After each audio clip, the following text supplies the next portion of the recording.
Faster than a speeding bullet. More powerful than a locomotive. Able to leap tall buildings at a single bound.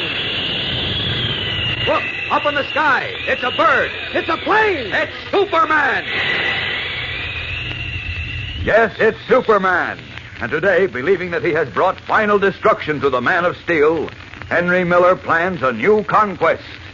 We'll learn more about it in a moment. But right now, here's a word from your announcer. You know, I happened to pass the school in our neighborhood this morning, just about recess time. And I met up with a couple of kids who are really going to town on their collections of the new comic buttons from packages of Kellogg's Pep. They're well on their way toward getting all 18 different buttons. Right then, they were swapping duplicates with each other. One young fella had 2 Superman buttons, and the other had 2 of Smitty. Each one needed the button the other had 2 of, to help round out his collection. Yes, sir, it's downright good fun, gang, to compare notes with your pals and to see who has the most different buttons. And it's mighty smart right now to wear all your comic buttons pinned on your jacket or dress or cap where they show up. You're really in the swing, so better get going on your collection.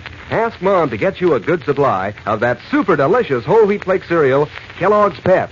That's the only way you can get these swell buttons, You can't buy them anywhere, and you don't send in a single penny, not even a box stop.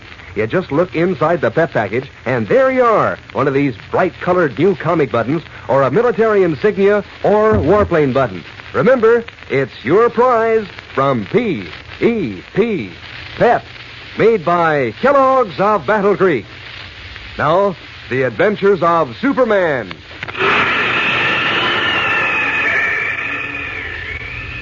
Conquered and left for dead by Henry Miller, the Nazi Atom Man, Superman lies in a coma in a country hospital. With his costume torn and burned beyond recognition, his identity is unknown, and all hope for his life has been abandoned. Meanwhile, with Superman disposed of, Miller decided to test his atomic power by destroying part of Metropolis. And late at night, he ascended to the observation tower of the Metropolis Bank Building, 105 stories above the street. Alone now on the high tower, he fastens a tiny electronic converter to his throat and dons meshed metal gloves. A maniacal gleam in his eyes, he looks down at the great sleeping city below him and reaches to throw the switch on the throat converter, to flash an electronic impulse to the deadly kryptonite atoms in his blood and send them surging in a stream of terrible atomic power through his metal-gloved fingers. Listen. Now is the time. I will destroy part of Metropolis, then the rest of the world will surrender to me, and Germany will rise from her ashes, and I shall be her savior. In a moment, Metropolis, you'll be dust. Only this one building will remain of all your glory. Throwing the switch, the Atom Man raises his curiously gloved hands, stretches them beyond the chest-high wall which surrounds the dark tower. He waits for the atomic energy to build and surge in his blood. For the first blinding white-hot flash, the avalanche of jagged green sparks, the forked lightning that leaps from his fingers. He waits one moment, 2, and then the first whining crackle of the deadly atomic power begins. Here it comes. What's wrong? Where is the lightning? Suddenly, the deadly crackling hisses and sputters out, and a look of alarm crosses the Atom Man's face. His hand flies to the switch on the throat converter, turns it again. Still, there is no flashing explosion, no snake-like green lightning. Frantically, the Atom Man turns the switch again and again, seeking for his terrible power. But he hears only the empty, futile click of the switch. And then even the radioactive hum of the kryptonite in his blood fades away. He rages, and then he gasps and fails as he remembers the warning of the brilliant, half-mad scientist who had transformed him into a human monster. The Teufel. He said my atomic power would diminish. He said the kryptonite in my blood could be exhausted. I've got to find the Scarlet Widow. She has more kryptonite. Oh, but how? I don't know her. I don't know where she is. Wait, before I left Germany, Teufel told me something. What was it? I remember. He said there was an address stitched in one of my gloves. Someone's coming out here. 11 o'clock, mister. I gotta close the tower now here. Oh, feel that elevator operator. Got to get the converter and gloves off before he sees them. Okay, I'll be right with you. There, into my pocket. Sorry to have kept you waiting. Oh, that's all right. I just have to see that everyone's off at the tower at 11 o'clock. Those are the rules. I understand. Yeah, I'll take you down, huh?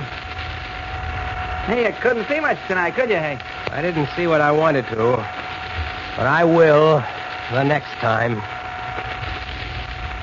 Descending to the building lobby, the slim, blonde atom man leaves the car and walks rapidly to the street, his hat pulled low over his eyes, his coat collar muffling his chin. In the shadow of a doorway, he carefully examines his metal gloves, nods with satisfaction, then hails a taxi and is driven to a handsome apartment building in an exclusive residential section facing the park. In the foyer of a ninth-floor apartment, he gives one of his gloves to a short, slant-eyed manservant in neat, dark clothes, who disappears with it, then returns to conduct Miller into a luxuriously furnished drawing room. There, reclining on a divan, with a box of chocolates at his elbow, is a grotesquely fat man in a flowered silk dressing gown. Small, almost babyish features are set in a vast, pale, moonlight face, topped with thin, silky pink hair. As he listens, his pudgy hands constantly conduct chocolates to his tiny mouth. But as the atom man nears the end of his story, the fat man, who is known only as Sidney, pauses with a candy halfway to his lips, and his sleepy little eyes sparkle like cold blue diamonds. Superman dead, eh? I can't believe it. It's true. Superman dead. My boy, if that's... Will you stop saying if? I tell you I killed him. Gently, Miller, gently. I'm accustomed to surprises, but this is the most amazing thing I ever heard. Amazing. All of us, were certain he could never be destroyed. We tried everything. Well, we can forget about Superman now. I need more kryptonite. And you've got to get it for me, Sidney. Where does one get kryptonite? A woman called the Scarlet Widow has it. The Scarlet Widow? Yes, do you know her? Who doesn't know the Scarlet Widow? She's the cleverest woman in the world. And the most dangerous. I don't care about that. You know where she is? I can find out if necessary, but you told me that Teufel had to go to your father in Germany to have the stuff dissolved. No other chemist would do it. But now your father's dead. I helped my father when he was working on the problem. I remember the formula for dissolving it. Of course, we'll need a good chemist. Securing the chemist won't be too difficult. But dealing with the Scarlet Widow's another matter. Very expensive. So what? You must have plenty of money. No man ever has enough money. And I love money more than anything in the world. Are you sure you won't have a chocolate? These are really delicious. I said I don't want any. Look, Sidney, you don't seem to understand.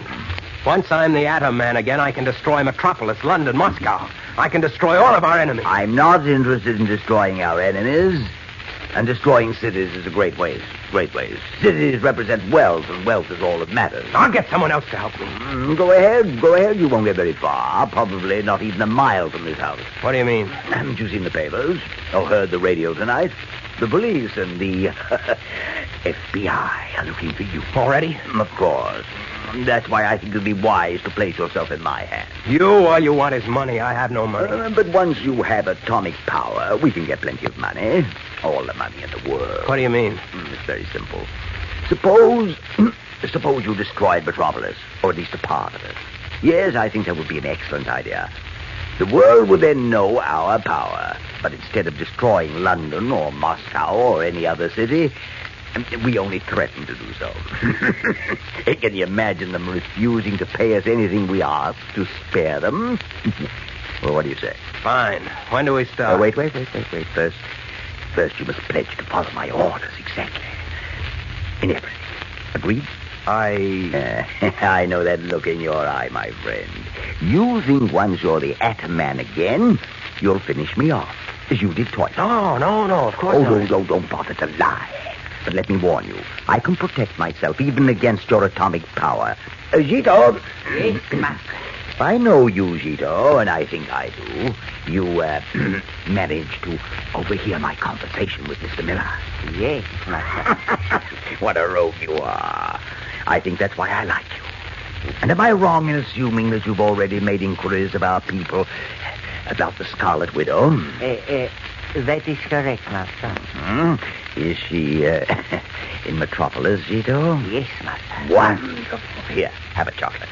Oh, thank you, master. Look, Sidney, let's not waste time. Let's get... When money is involved, I never waste time.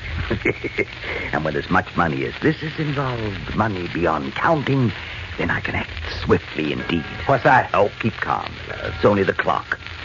Midnight. But I'm sure the widow will be glad to see us. She loves money as much as I do. Bring my coat and hat, Gito, and order the car. We're going visiting.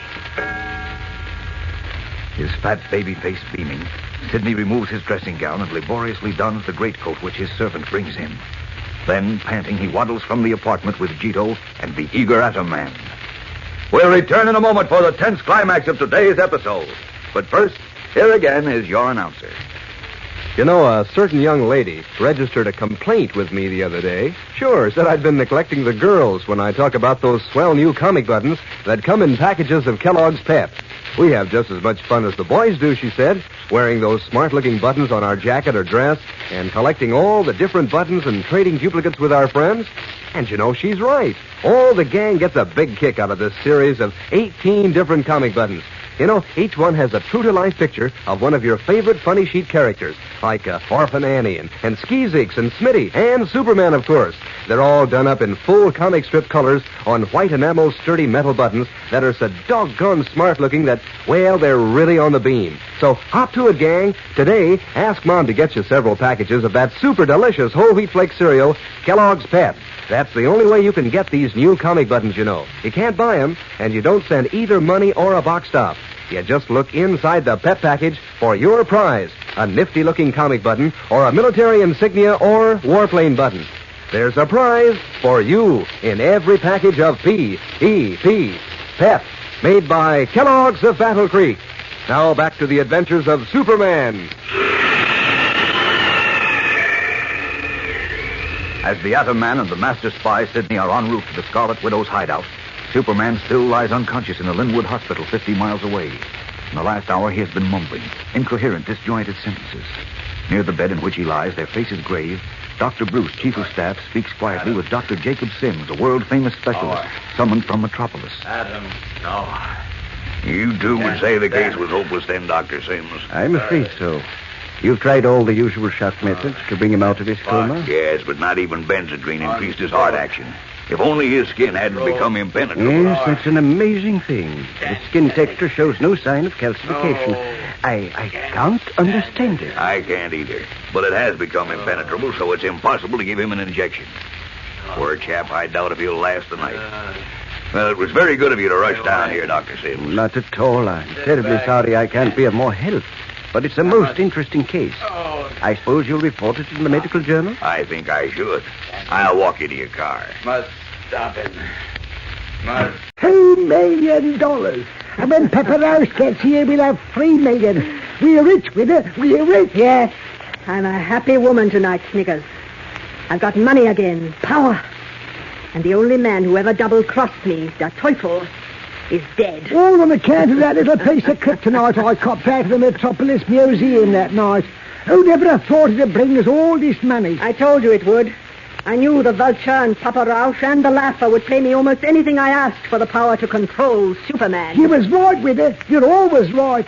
I never seen blokes fork up $1 million so fast as the Vulture and the Laugher when you give them their pieces of the blooming stuff tonight. When's Pepper Ash coming for his? He said he'd be here within the hour. Good. Then we can up it out of this dump. Where do we go? I was thinking of the Argentine. Fleischman writes there are lots of opportunities down there. Gee, that sounds good to me, Widder. We'll have a high old time with all that money. But Someone at the door. hey, must be Pepper Rausch. I'll let him in. Wait. It may not be Ralph. It must be. You said he was coming right away. Not so loud, Ralph. Sure it's Pepper Rausch. Who else can it be? How do I know? Might be the police. The police? Or some of our friends who found out we've got all this money. We are not taking any chances. Quick, help me get the money into this drawer. All right. Nobody ain't going to take this all away from us, no, sir. There. Be careful now. Walk quietly to the door. All I'm saying is it better be nobody except Pepper Rausch. Quiet. Stand to one side of the door. Who is it? An old friend, widow. Sidney. Sidney, how did he ever find us? You can find anyone. I wonder what he wants. Oh, you won't let me in, my dear. Don't let him in. I don't trust that fat bloke. I'm not afraid of him. Open the door. No, but he's smart. He's after the money. He'll steal it from us. You won't steal it from me. Open the door. Well, all right, but I don't like it. Good evening, widow. Just as lovely as ever. And you're as fat as ever, Sidney. Close the door, Snickers. Oh, yeah. yes. The ever faithful Sniggers. Cheerio, Jenny. Hello, Sidney. What brings you here so late at night? It is late, isn't it? Well, I'll sit down if you don't mind.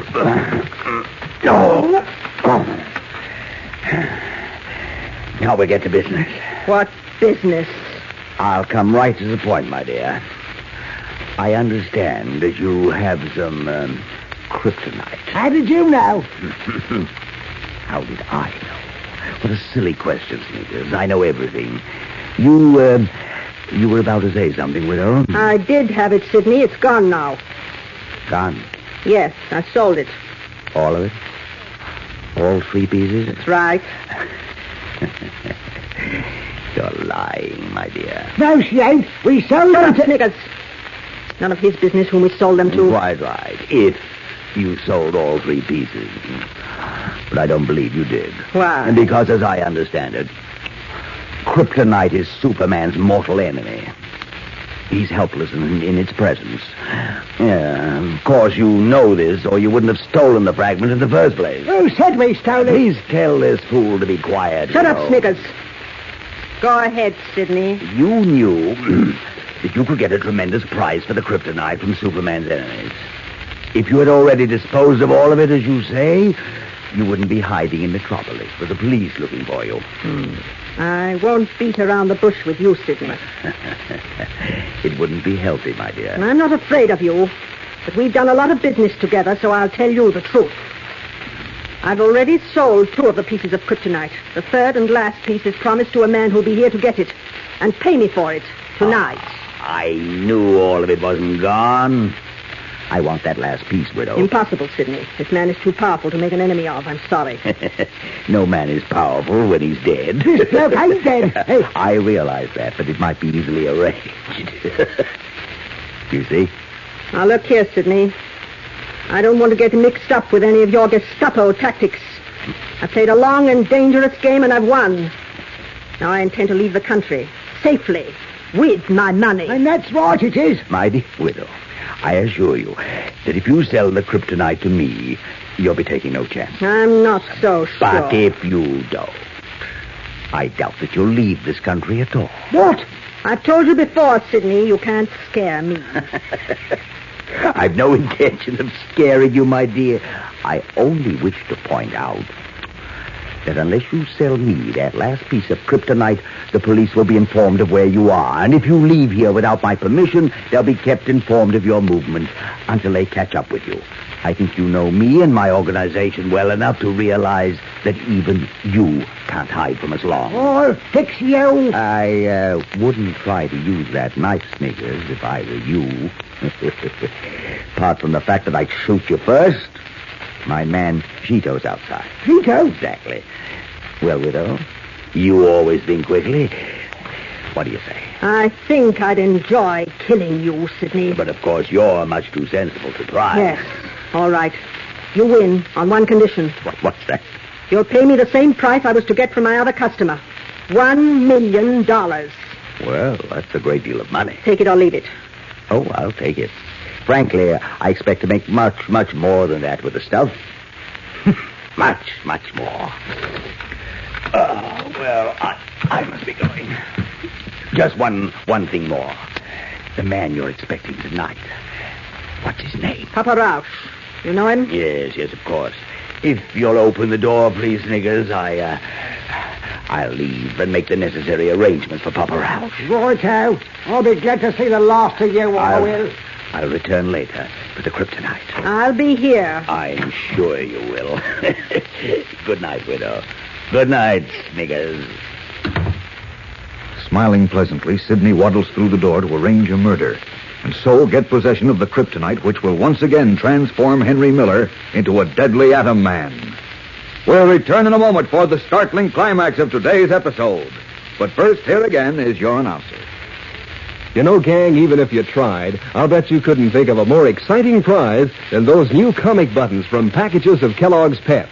Think of it, Superman and Orphan Annie and Moon Mullins 18 different comic strip characters in all, looking just as real and true to life as they do in the funny papers. Full comic strip colors, too, on sturdy metal buttons that look mighty sharp pinned on your jacket or dress or cap. Yes, 18 different comic buttons in all to collect and trade duplicates with your friends. And you can collect them easy as pie. You don't send in any money, not even a box top. Fact is, you can't buy these comic buttons anywhere. You just ask Mom to get you a good supply of that super delicious whole wheat flake cereal, Kellogg's Pep. Then look inside the package and see which prize you find. One of these keen new comic buttons or a military insignia or warplane button. It's your prize from P.E.P. Pep, made by Kellogg's of Battle Creek. Now back to the adventures of Superman. As Sidney, the fat man, was preparing to obtain possession of the last piece of kryptonite, Jimmy Olsen, who had returned to Metropolis, has just come back to the village of Linwood, summoned by Sheriff Simpson. And as we join them, the boy reporter and the sheriff are now entering the hospital where Superman had been brought from the beach where he had been found near death after his mighty battle with the Atom Man. Well, who is this man you want me to see, Sheriff? Well, pretty sure this is the fellow you saw on the beach yesterday, Olsen, with Miller and Teufel. We're hoping you can identify him. Here, up these stairs. Hey, but gosh, Sheriff, I didn't see his face. Well, anyhow, seeing as how you was mixed up in it, might just be you'll know this fella.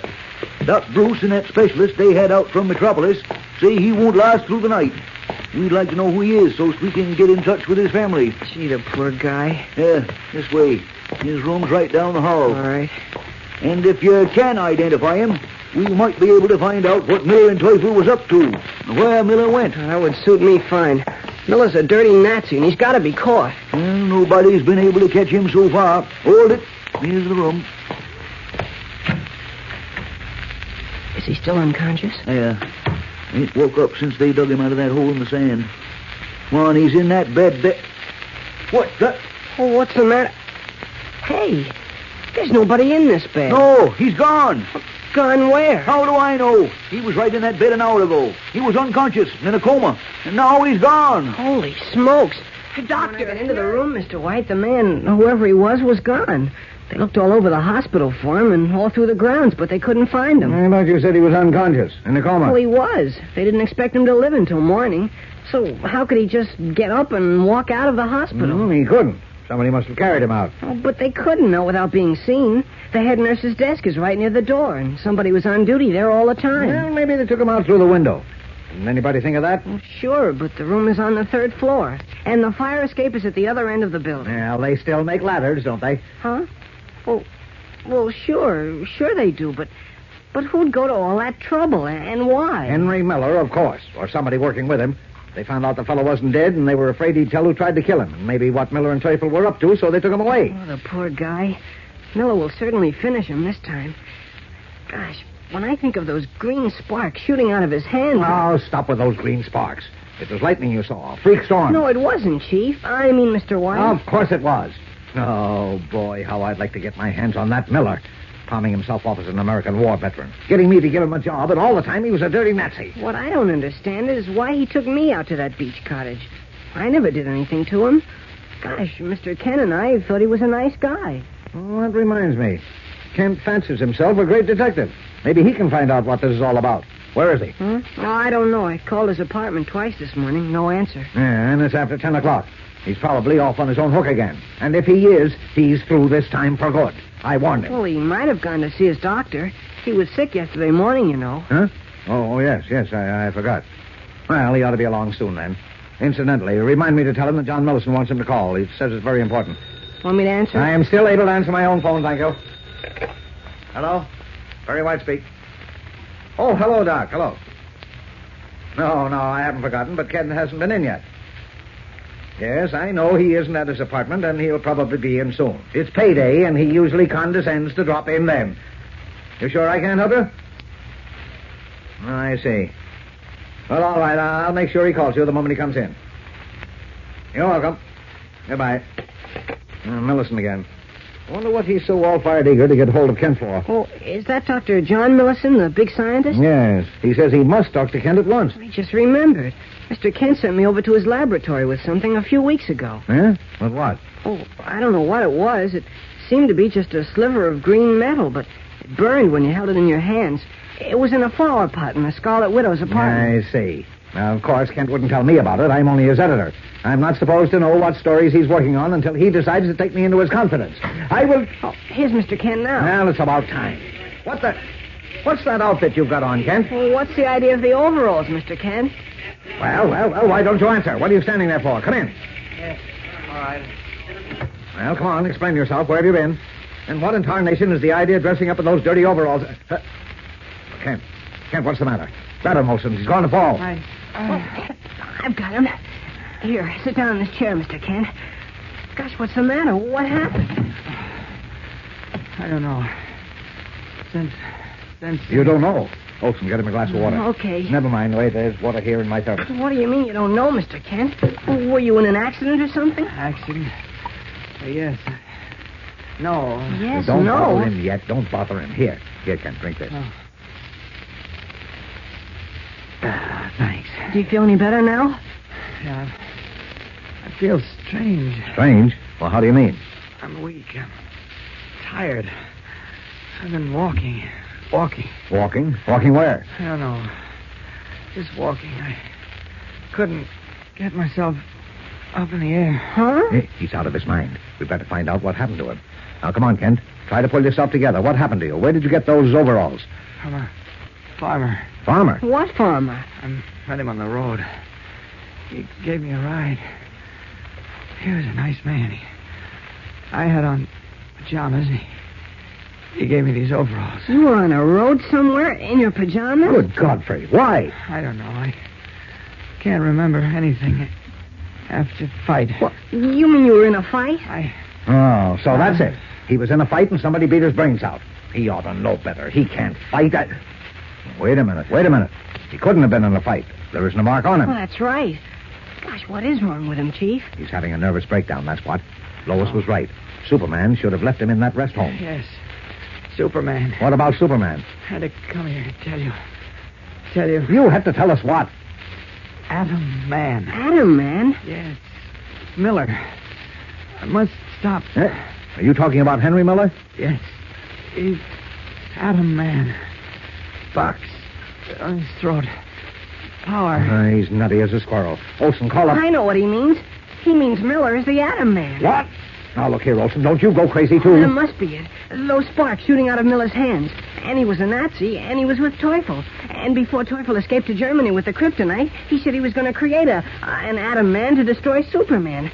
Well, that was why Mr. Kent was so worried. Don't you remember? Yes, I remember all right. Kent wouldn't listen to me, and he worried himself into a nervous breakdown. An Atom Man destroying Superman. I've heard enough of that nonsense from Kent. Now, I don't want to hear any more of it from you. But I said stop it. Well, Kent's out of his mind, and now you want to drive me batty, too. Well, he just said Henry Miller was the Atom Man. Does he act like he knows what he's talking about? He must have seen a headline about Miller being on that beach with Teufel, and so now he thinks that Miller is an Atom Man. I'm going to take him to my own doctor right now, and then maybe I'll take him to Florida. If he listened to me, he'd gone there last week. There's a box on his throat. Yes, sure. Now, come on, Kent. Up on your feet, boy. Now, you come with me, and I'll take care of you. All right. Answer the phone, Olson. And if it's for me, say I'm out. Don't know when I'll be back. Let Lois and Burroughs handle things. Okay. Mr. White's office. Jim Olson speaking. Now, you come along, Kent. I'm here now, and you'll be all right. Oh, hello, Dr. Millison. Mr. Kent? Oh, yes, he... Oh, no, he was in, but he just went out again. He's sick. Oh, but he couldn't call you, Dr. Millison. Do I know how to get in touch with Superman? Are you kidding? I mean, excuse me, of course I don't. Sure. Yes, I'll tell Mr. Kent as soon as I see him again. Okay, bye. Asking me if I can get in touch with Superman. Huh. Some people must think he works here or something. Replacing the phone, Jimmy Olsen looked anxiously after the dazed, staggering Clark Kent, who was being led away by Perry White. Why is Dr. Millison, the famous scientist who was unable to help Superman defend himself against the power of the Kryptonite, now so eager to contact him? We'll return in a moment for the exciting climax of today's episode. But first, here again is your announcer. You know, gang, that old phrase, as much fun as a barrel of monkeys, is kind of out of date. Nowadays, it's as much fun as a collection of comic buttons. Yes, sir, these new comic buttons that come in packages of Kellogg's Pep are a barrel of fun. There's a doggone smart looking in the first place, right on the beam. The full-color pictures of your funny sheet favorites stand out like anything against the clear white background. Then there's the kick that you get out of adding another button to your collection and swapping any duplicates with your friends. And don't you feel like strutting around when you have all your different buttons pinned on your jacket or dress or cap? Thanks to the grand old Kellogg Company, it's easy as 1, 2, 3 to collect all 18 different buttons. All you do is to ask Mom to get you a good supply of that super delicious whole wheat flake cereal, Kellogg's Pep. That's the only way you can get these nifty comic buttons. You don't send in any money, not even a box top. Just look in for a Pep package, and there you are. One of these exciting new comic buttons, or a military insignia or warplane button. Don't forget now, there's a prize for you in every package of P.E.P. Pep, made by Kellogg's of Battle Creek. Now back to the adventures of Superman. Shortly after the dazed Superman in his guise of Clark Kent was led from the Daily Planet by his anxious editor, Sidney, the sinister fat man, wedged himself into a phone booth in a drugstore and made a call. Hello, this is Sidney. Put him on the phone. Hello, this is Miller. Quiet. I know who you are. Oh, yeah, listen, did you get the... Stop it. Haven't you any sense? Of course I got it. Good, that's wonderful. Our party was cautious, so it took longer than I expected. But everything's arranged. Now pay attention. Don't interrupt. Zito knows where to take you. You'll fix your hair and your clothes as he directs before you leave. You understand? Yes. Where are we going to... I said don't interrupt. You have the formula written down. Yes. Well, bring it with you. We'll find out if it works. I'll meet you. That's all. You are sure you gave me the right formula, Herr Miller? Positive. 6 parts of hydrofluoride to 1.5 parts of aqua regia. You have not forgotten anything? Nope. It's the same formula my father worked out in Germany. I was there. And it dissolves the kryptonite, How else do you think it could have been injected into my blood? He ground it into a powder just as you did, then put it into a beaker with the hydrofluoride and aqua regia. Well, why are you asking all these questions, Bush? Because, Sidney, you can see for yourself. The kryptonite is not dissolving. I don't understand it. I do. Obviously, you didn't give Bush the right formula. But I did, Sidney. Then why doesn't it work? I don't know. You don't know. You're a fool, Miller. And I, for the first time in my life, have been a fool, too. You realize I paid the Scarlet Widow $1 million for that spoonful of green powder? $1 million? Yes. I had to get rid of Papa Rausch besides, to keep him from getting it. If you had asked me first, mein Herr, I would have advised against it. The whole idea is fantastic. To create a human atom man. What do you mean, fantastic? Teufel did it with me, and I killed Superman with my atomic power. That I do not believe. I did, I tell Oh, stop it. Stop it. Boy's telling the truth, Bush. I happen to know the Teufel did inject kryptonite into his veins, and it did give him atomic power. It is difficult to believe. Never mind what you believe. Your job is to dissolve that stuff. Now go ahead and do it. But the formula is wrong. It is not. You're a stupid fool, Bush. Scheinhund, I tell you. Stop it, both of you. Get to work, Bush. Dissolve that kryptonite. You do not seem to understand. To find the formula for dissolving such a hard element as this and one so complex takes years. Yes? Yeah. And even then it may fail. It had better not fail. I don't intend to lose my hard-earned money. Miller, you said you were sure of your father's formula. Positive. Then give it to Bush. Correctly. Or a policeman will find you in a dark alley tomorrow morning. With one of Gito's sacrificial knives in your back. Now get busy. What's that? The ventilator fan. Carrying the fumes away. They're very dangerous. It still does not dissolve. Miller, try to remember. There must have been some other agent, some catalyst with the acid. No, I can't remember any. There must have been. Try to remember. Did your father perhaps add acetone? No. Or ethyl iodine, or molybdenum? He tried molybdenum first, but it didn't work. Perhaps copper chromite then? No. Or sulfurochloride? He tried that too, but... Phosphorus oxychloride? No. Keep trying, Bush. Keep trying. Maybe he'll remember. What is the use? There are 10,000 chemicals which might have been used, but it is clear this young fool does not remember. Wait a minute. What? I just remembered. I think my father did use another chemical. Yeah? What? Quickly, what was it? I'm trying to think. Wait. It seems to me that he did something to the powder before he put it into the beaker with the hydrofluoride. Yes. Yes, he did. What did he do? What? Wait a minute. It was the night he told Teufel and me that he finally had the right formula. Teufel asked him what it was, and he said 6 parts hydrofluoride, 1.5 parts aqua regia. That we know. Quiet. Go on. Teufel got terribly excited and started to measure out the acids. My father told me to bring him the teapot. I knew he was very tired. He'd been working night and day for almost a week. I brought the pot to the slab of stone he was using for a table, and then went to the other end of the cave for the hot water kettle. What is this talk of teapots and kettles? Tell us. I'm coming to it. Wait a minute. When I got back with the kettle of water, my father waved it away. He was just putting the teapot down, and I remember noticing that the kryptonite powder in the mortar was wet, and that it hissed and gave out sparks. I didn't think anything about it at the time. I was excited and tired, too. But now I think he poured the tea brew on the powder. What? Tea brew? Yes, it must have been that. He had the pot in his hand, and Teufel had the acid several feet away where my father had rigged up a coal oil burner. You think it could have been the tea, Bush? In tea, there's only tannic acid. Could that do it? Of course not. It must have been the tea. What stupid, childish talk. Confound you, Bush! Look here, Bush. We've got nothing to lose except my $1 million. And I don't intend to lose that. Now, try the tea. What, it is a waste of time, an insult to my intelligence. I said, try it. All right. I will have to empty the acid into another beaker. Miller, go down to the kitchen and ask my wife for the teapot. Okay, and I'll bet it works. You'd better pray that it does. It's a waste of time. Nothing else. Time is less valuable than money. Time is. And if it works, I'll have all the money I want. All the money in the world. Think of it, Bush. How much do you think the Bank of England would pay not to have London blown into dust? How much do you think they'll pay to have me spare them? It's impossible. Eric, even if this kryptonite can be dissolved, once it is injected into Miller's system, he will die. He didn't die the last time, and he's begging to take the chance again for the glory of the fatherland. I've got the teapot. Bring it here. Here you are. I know this is senseless, but since you wish it, so. See how it hisses and sparks. Right, it does. Wait. The powder is not yet dissolved. Pour in the hydrofluoride and aqua regia. That is what I am doing. Anything happening yet? Not yet. Do not stand so close. These fumes are very dangerous. Himmel, what is it? It's a powder. Yeah. It's actually beginning to dissolve. It is? Yeah.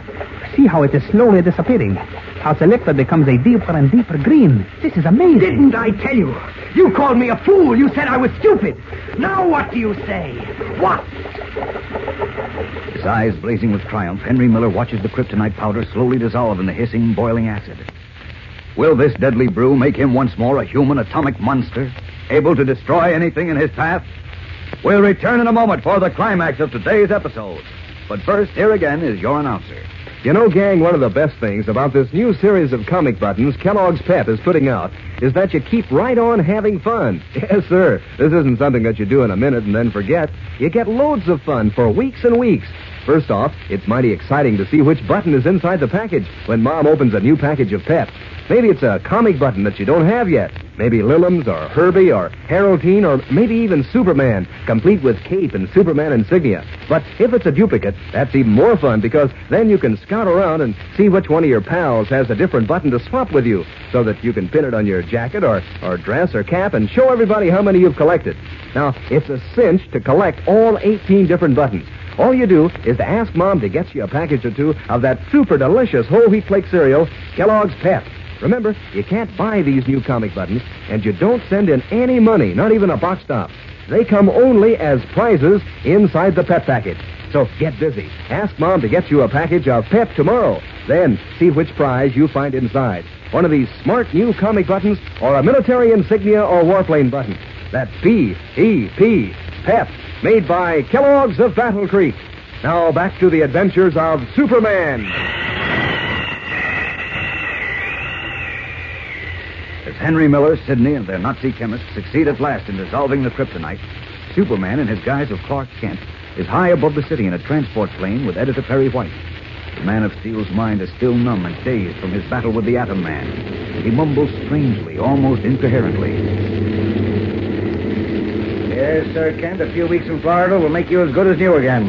The doctor agreed with me. All you need is some rest and sunshine and freedom from worry. stop Miller. Got to stop him. No. Just get Miller off your mind. Can't. He's another dirty Nazi, that's all. The police will take care of him. Oh, no, they can't. Miller is the atom man. Now, forget Miller, I tell you. Just concentrate on getting well. But we've... Yes, sir, we're going to have a fine time. I needed a little vacation, too. But We'll sun ourselves on the beach and get in some good deep-sea fishing. Listen, there's a box on his throat. That box controls his power. What box on what throat? Miller... No, that again. Now listen to me, Ken. Oh, For your own good, you've got to forget about Miller and everything else. Wait. Just think about getting a lot of sunshine and rest. But only I know. Only I can stop him from destroying. Only I must get that box before he sees me. Ken, will you stop it? Only I... Oh, but there's something wrong with me. I have no strength. It's hard to think.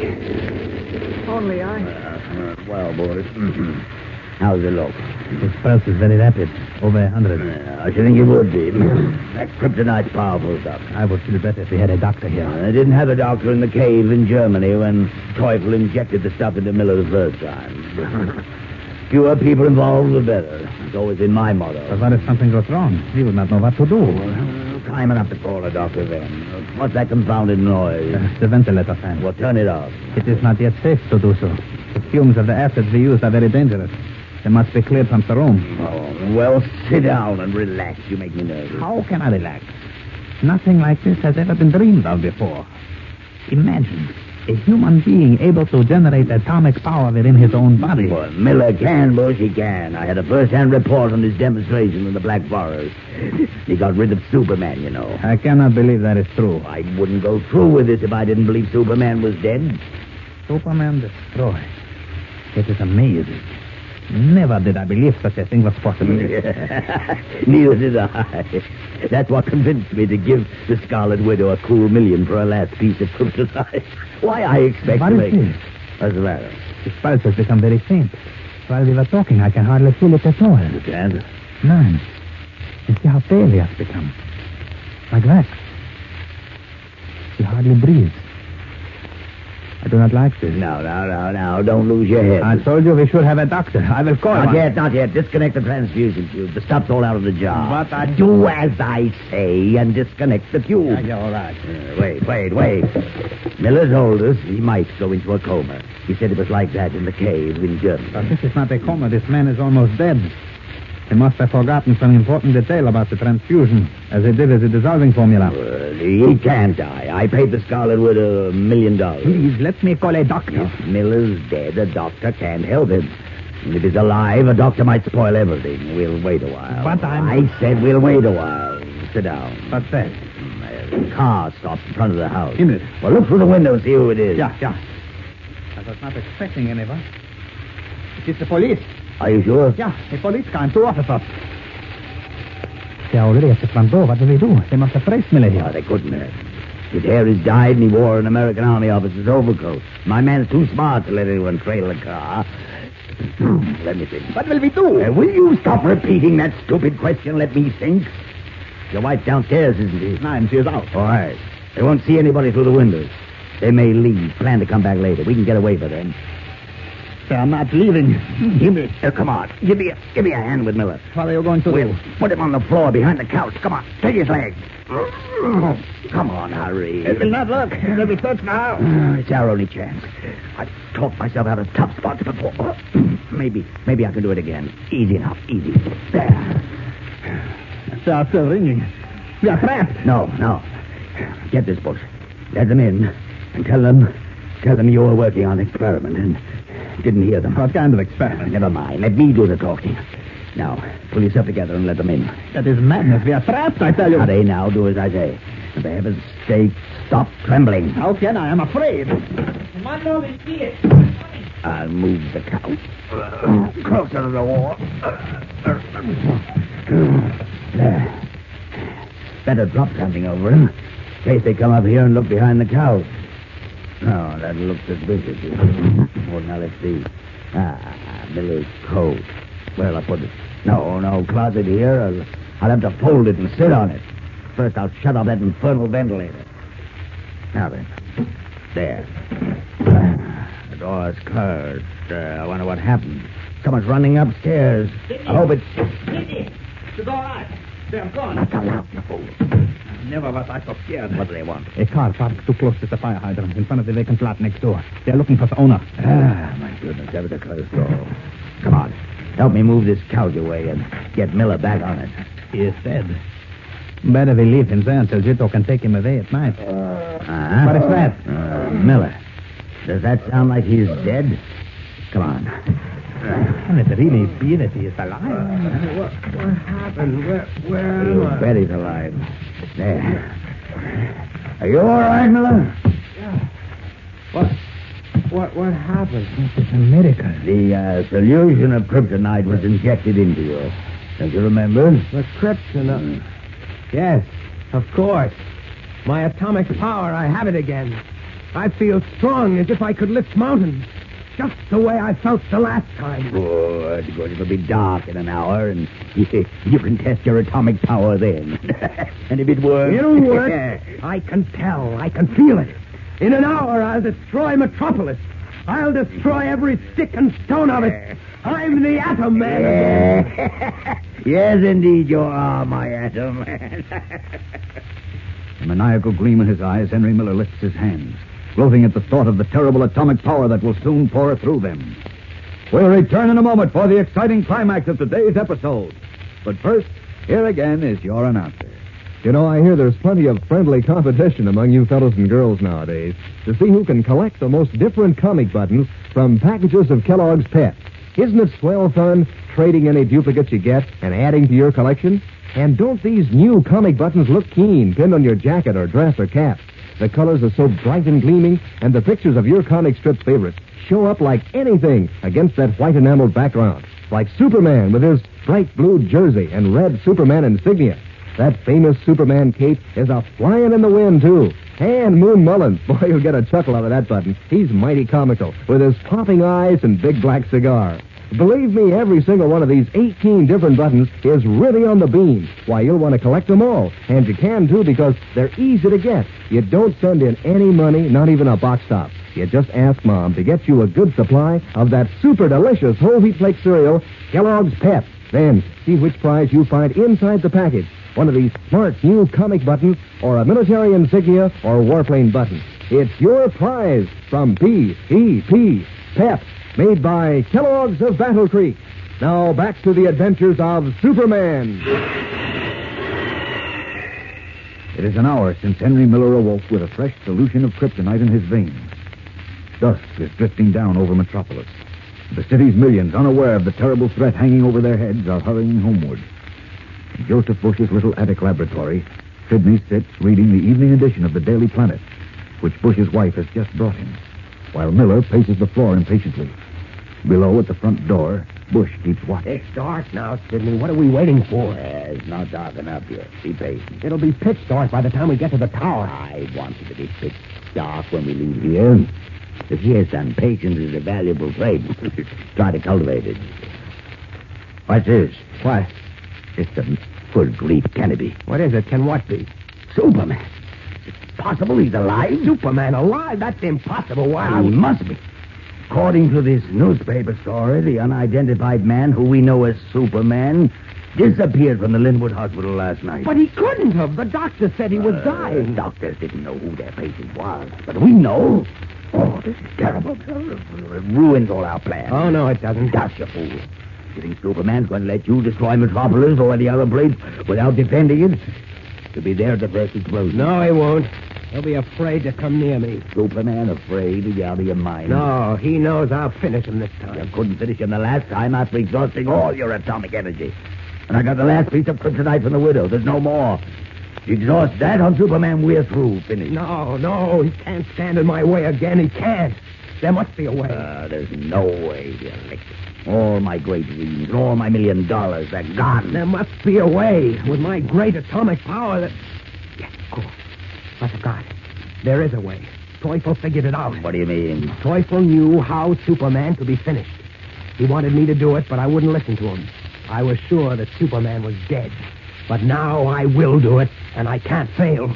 Well, what are you talking about? Tell me. All right. Listen, Sidney. Superman has another identity. I know what it is, but he doesn't know that I won't have to explain. Triumphantly, the Atom Man confides his plan for the destruction of Superman to the intent Sidney. The plan developed by the late and brilliant and half-mad Teufel, who had thought of everything. As Sidney listens, his little pig eyes sparkle like cold blue diamonds in his sinister moon-like face. You've hit it, Miller. You've hit the perfect plan. Superman can't escape now. Great powers, he's still a mortal, a human being. The doctors and scientists that he permitted to examine him have said so. I know that. Get to the point, Miller. What are you driving at? It's like this. Human beings have to eat and drink or they die. So all we have to do is to put Superman into a coma and keep him that way until he starves to death. That's all we have to do, eh? Just put Superman in a coma. Are you out of your mind? It's easy. Superman can't stand the atomic power of the kryptonite in my blood. I'll expose him to it again. How can you without... It's easy, I tell you. I'll let him know that I'm going to destroy Metropolis. He'll show up to try to stop me, and that'll be the end of it. It'll also be the end of your atomic power, and then we're off. No, it won't. Of course it will. Oh, you idiot. Wasn't it exhausted after your last fight with Superman? Yes, but I exhausted it the last time because I kept trying to finish Superman after he was unconscious. This time I won't do that.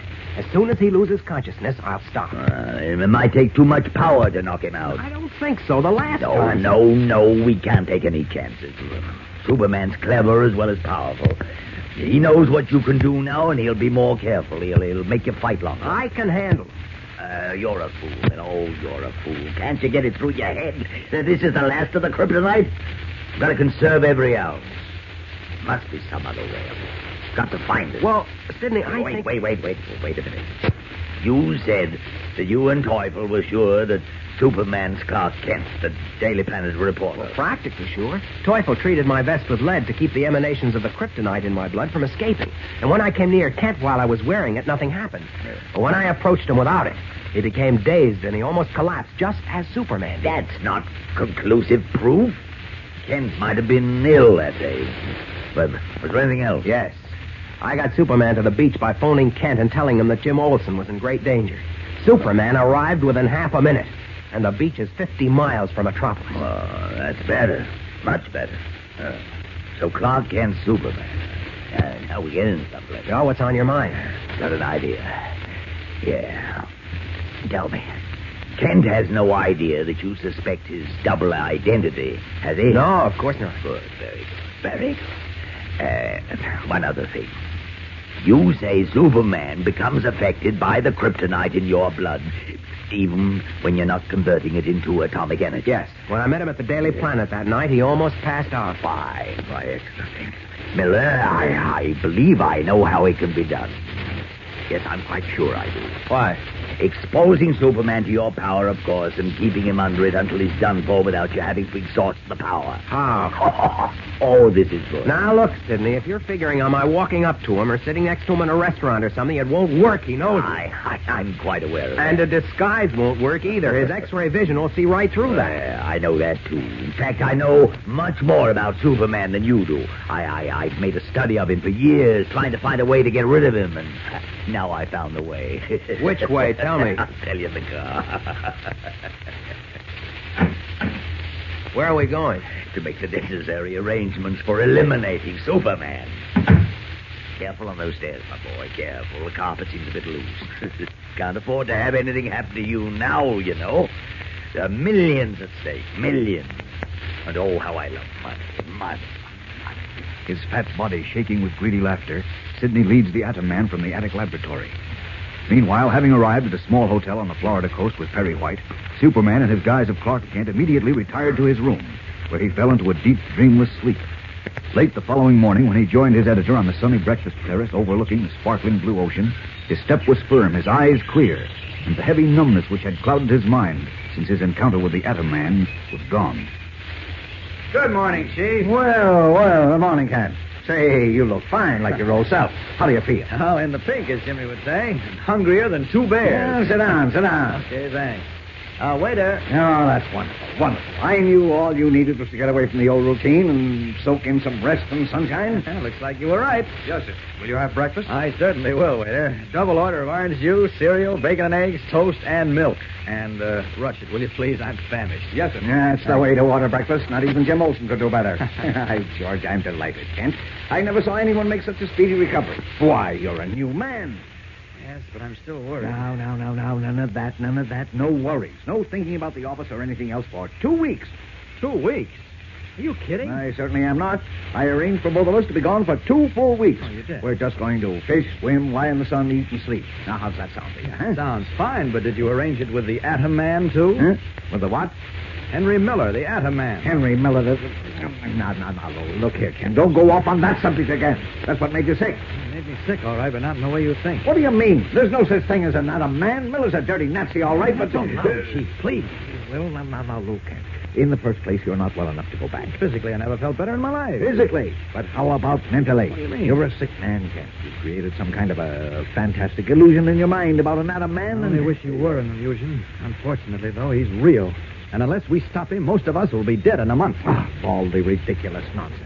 Oh, now, look here, Kent. Listen to reason. You told me yourself that Dr. Millicent, one of the greatest scientists we have, told you that it was practically impossible to create an Atom Man. And that it's... Oh, say, that reminds me. What? Millicent was trying to get hold of you. He was? When? Where? Why didn't you tell me? Well, how could I? First you weren't around, and then you were sick. He was phoning the office practically every hour. Here, where are you going? You haven't had your breakfast. I got to call Millicent. Maybe he was able to what? Now sit down. Here comes your breakfast. You call Millicent later. I can't wait. This may make all the difference.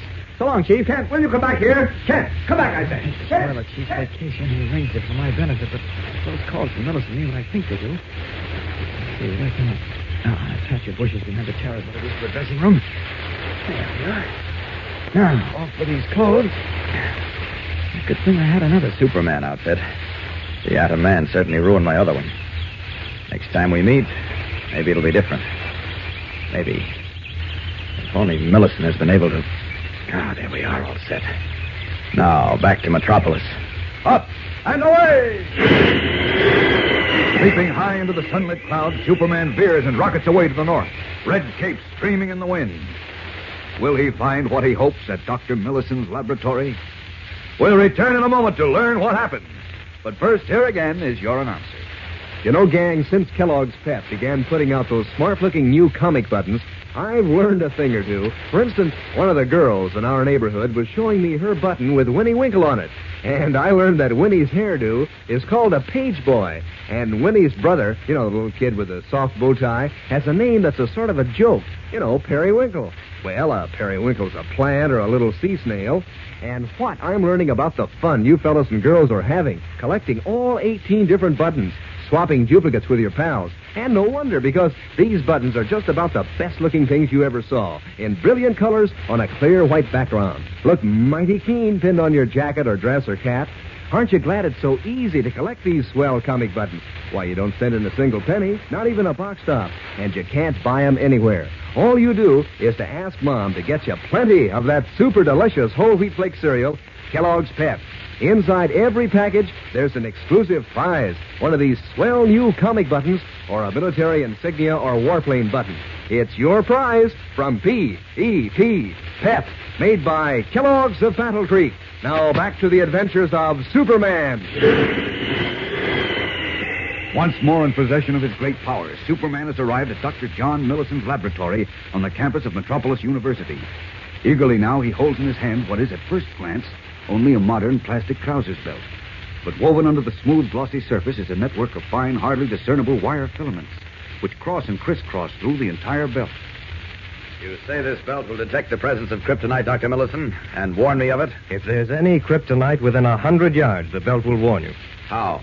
There's an alarm secreted in the buckle.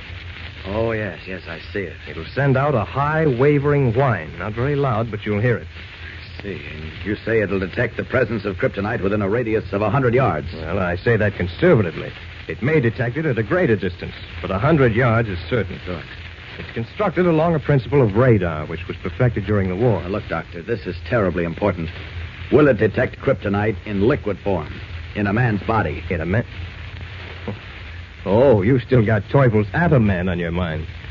I'd forget that if I were you. Well, I can't. Because, you see, Teufel did create an Atom Man. Oh, come now, Superman. I tell you, he did, Doctor. I battled with him. And it's only a miracle that I'm still alive. Heavens. You really mean... Yes, I do. But don't mention it to anyone. No sense alarming people until it's absolutely necessary. No, of course not. Why, I can't believe it. It's true. Only too true. And unless I stop him, he'll destroy every vestige of civilization as we know it. Now tell me, Doctor, this is important. Will the detector warn me of the presence of the Atom Man? Will it?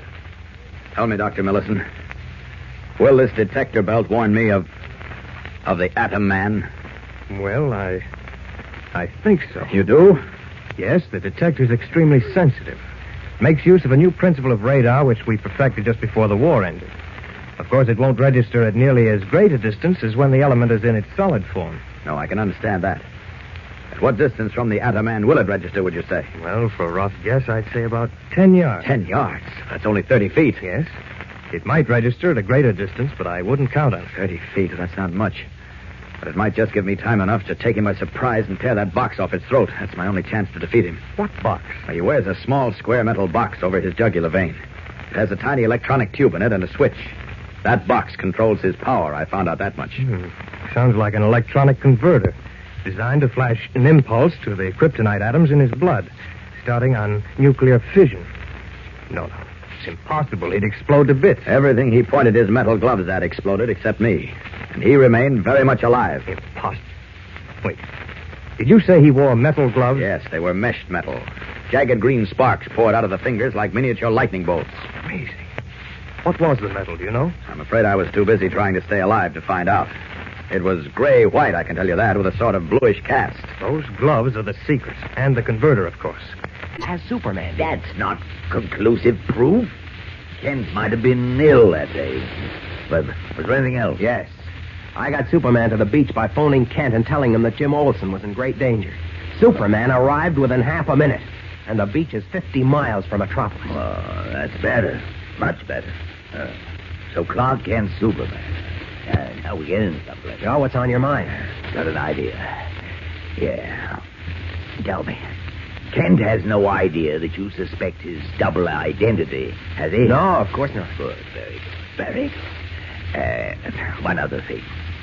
You say Superman becomes affected by the kryptonite in your blood, even when you're not converting it into atomic energy. Yes. When I met him at the Daily Planet that night, he almost passed out. Fine. Why, excellent. Miller, I believe I know how it can be done. Yes, I'm quite sure I do. Why? Exposing Superman to your power, of course, and keeping him under it until he's done for without you having to exhaust the power. How? Oh, this is good. Now, look, Sidney, if you're figuring on my walking up to him or sitting next to him in a restaurant or something, it won't work. He knows it. I'm quite aware of that. And a disguise won't work either. His X-ray vision will see right through that. I know that, too. In fact, I know much more about Superman than you do. I've made a study of him for years, trying to find a way to get rid of him. Guess it means you're in the groove. Let's hope I am. Jim, have there been any reports on our late friend and colleague, Henry Miller? No, not a one. He just disappeared. Listen, Mr. Kent, did you really mean it yesterday when you said he was the Atom Man? Did I say that? Well, sure you did. Don't you remember? Oh, I guess you didn't know what you were saying, huh? Well, one guess is as good as another. I got some things to attend to. I'll see you later, Jim. Oh, now look, Mr. Kent, don't start clamming up on me again. Why? Well, you know something. I can tell by the way you act. Oh, here, I'll hang your overcoat up. Thanks. And now, if you don't mind, I'd like a little privacy. I got a call or two to make. But we can have lunch together if you like. Okay. Hey, where'd you get that snazzy new belt?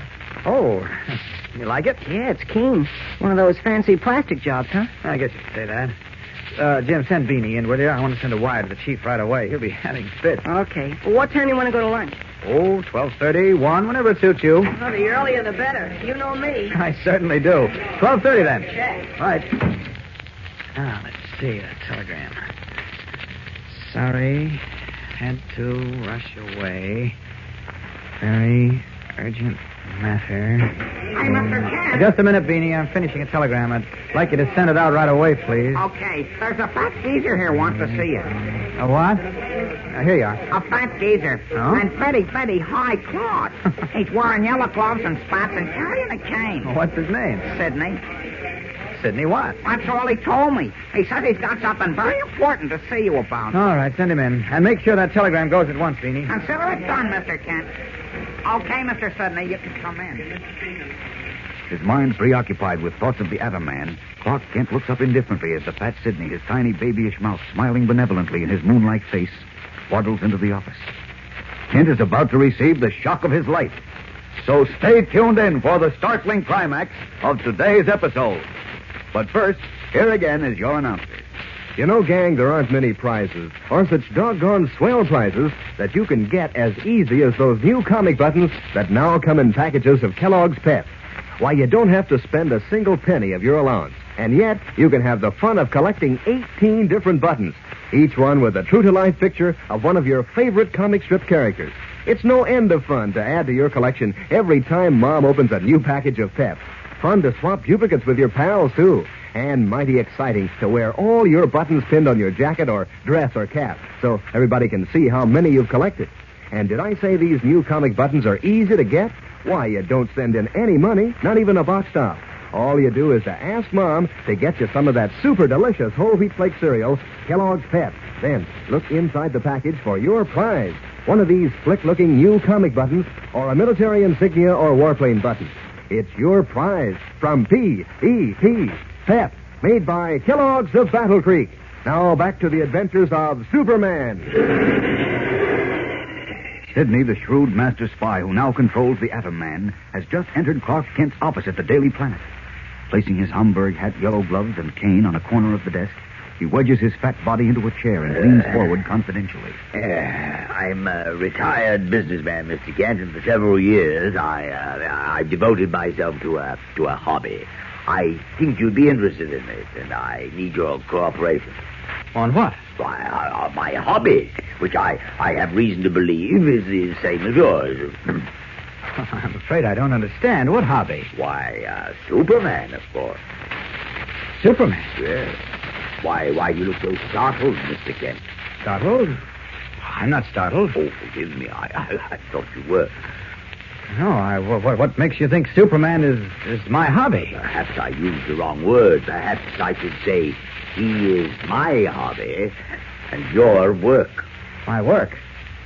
What do you mean by that? Oh, perhaps nothing, perhaps a great deal. But let me tell you the real purpose of my visit. Yes, please, go ahead. Yes, well, you see, I'm considering publishing a report of my studies on Superman, in which I would reveal to the world his true identity. His true identity? Yes, of course, you know he has a double identity.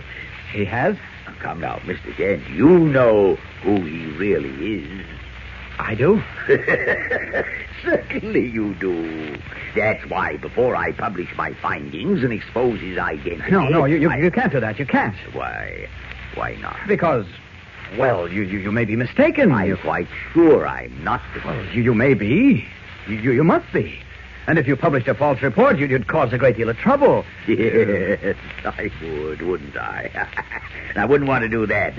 That's why I want your help. My help?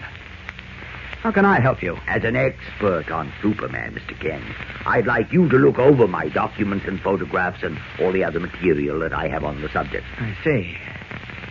Well, this sounds very interesting, Mr. Sidney. I'd like to see your documents and other data. Yes, I was sure you would. Shall we go now? I have a little place in the country. It's only about an hour's drive. Oh, no, I'm afraid I can't leave just yet, but I have a car, and well, perhaps this evening. Oh, whatever you say. My place is called Green Meadows. It's on a side road 3.5 miles west of Glenville on Highway 33. You'll see a rustic sign saying Green Meadows and a dirt road through the trees. Oh, I'll find it all right. Good. I'll be expecting you then. Goodbye, Mr. Kent. Until tonight. Yes. Till tonight. Deeply worried, Clark Kent stares at the door through which Sidney waddled from the office. Mutters to himself. Does he really know who I am? Or is he only bluffing? If he does know, what's his game? Is it blackmail? Got to find out how much he knows and keep him from publishing it. If the Atom Man knew Superman was Clark Kent, well, that'd be the end. Oh, Jim. Yeah? Come here, please. Hurry.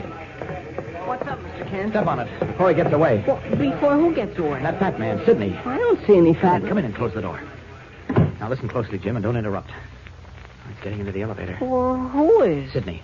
Now... Oh, who's Sidney? I said don't interrupt. I want you to call Inspector Henderson. Don't touch that desk. Oh, gosh, There are fingerprints on it. Whose fingerprints? Sidney's.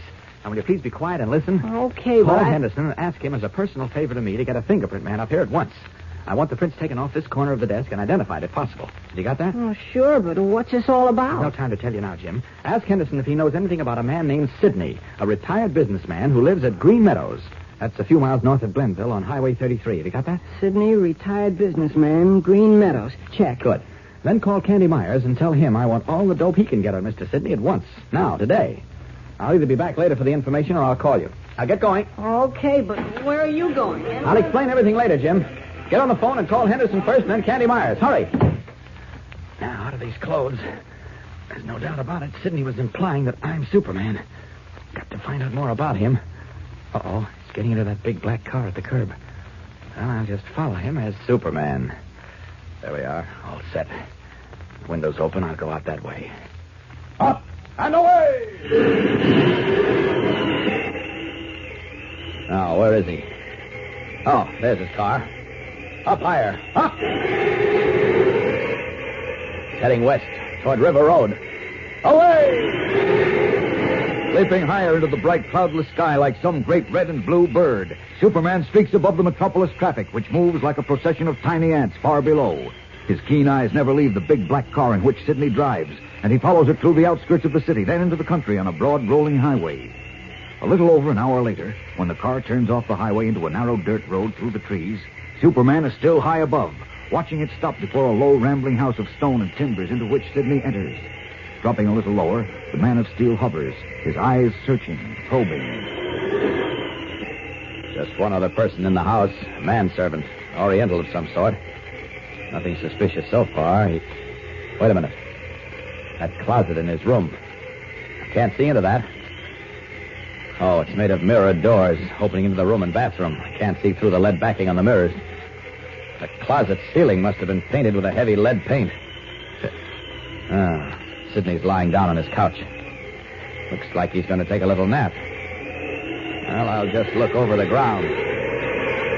As Superman searches the grounds surrounding the house and the nearby woods, Sidney, reclining on a couch, his eyes closed, speaks in a low voice, barely moving his lips, addressing his remarks to Henry Miller, the Atom Man, who was concealed in the glass-doored closet at the foot of the couch. Don't open the door any wider, Miller. It's stuffy in here. Well, we can't take any chances. Superman may be above the house at this very moment. What makes you think that? Well, he's no fool. I hinted very strongly to Kent that I believe he's Superman, so he'll naturally be suspicious of me and look the place over thoroughly before he comes here tonight. You shouldn't have made him suspicious. I had to, or he wouldn't bother to show up. I purposely laid myself open to him so that when he comes here tonight, he won't possibly think that I'm in league with you or with any other of his enemies. I was even careful to leave some good fingerprints on his desk, which I'm sure that he'll investigate. You left your fingerprints? Naturally. Don't worry, don't. There's no record of them in Washington or anywhere else. When Mr. Kent and the police get through investigating me, they'll find out exactly what I said I was. A retired businessman with an apartment in town and a house in the country. Well, I hope you're I'm right. always right, Miller. Can't afford to be wrong. I've gone over every detail. Superman or Kent will certainly come here tonight. And while you remain in that closet, he can't see you. There's a sheet of lead in the ceiling and heavy lead backing behind the mirrored walls. You're positive he can't see through lead? Positive. Now remember, when Kent arrives, I'll bring him in here. If he's Superman, he'll become dazed, as you say he did at the Daily Planet when you approached him. Yes, he practically collapsed. If that happens tonight, I'll call to you. You've got your converter and metal gloves? Yes, right here in my pocket. You'll have them on. We'll take him outside and you'll expose him to just enough atomic power to make him lose consciousness. Then we'll keep him in a coma until he finally starves to death. Will Clark Kent, who is Superman, step into the trap set by Sidney and the Atom Man? We'll return in a moment to find out. But first, here again is your announcer. There's Smiling Jack and Moon Mullins. And, of course, Superman is in a class by himself. That's what makes so much fun, collecting all 18 different buttons. Because they're all favorite comic strip characters you've known for a long time. And each one has a distinct individual personality. Those buttons really show up, too, when you wear them on your jacket or dress or cap. They're about as big around as a shiny new nickel. The colors, bright red and blue and black, stand out like anything against a clear white background. You'll want every single one of the 18 different buttons. And you can get them, sure, just as easy as pie. You don't send in any money, not even a box top. Just ask Mom to get you a package of that super delicious whole wheat flake cereal, Kellogg's Pep. Then see which prize you find inside. One of these keen new comic buttons or a military insignia or warplane button. That's P-E-P. Pep, made by Kellogg's of Battle Creek. Now back to the adventures of Superman. The big clock in the city room of the Metropolis Daily Planet shows 20 minutes past 7 o'clock in the evening. Only a few reporters, hats tipped back on their heads, still sit at their typewriters. Jimmy Olsen, feet cocked on his desk, slumps back in his chair, snoring gently, as Clark Kent enters and walks swiftly to the boy reporter. All right, wake up, Jim. Where? Oh, Mr. Kent.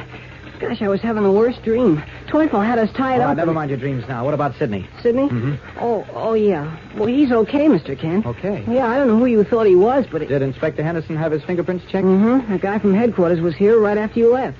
Henderson called just a little while ago and said to tell you there was no record of Sidney's fingerprints in the department or in Washington. Hmm? Did Henderson know anything about Sidney? Well, he said he never heard of him. How about Candy Myers? Did he check on Sidney? Mm-hmm. He said Mr. Sidney is a retired businessman, like he told you.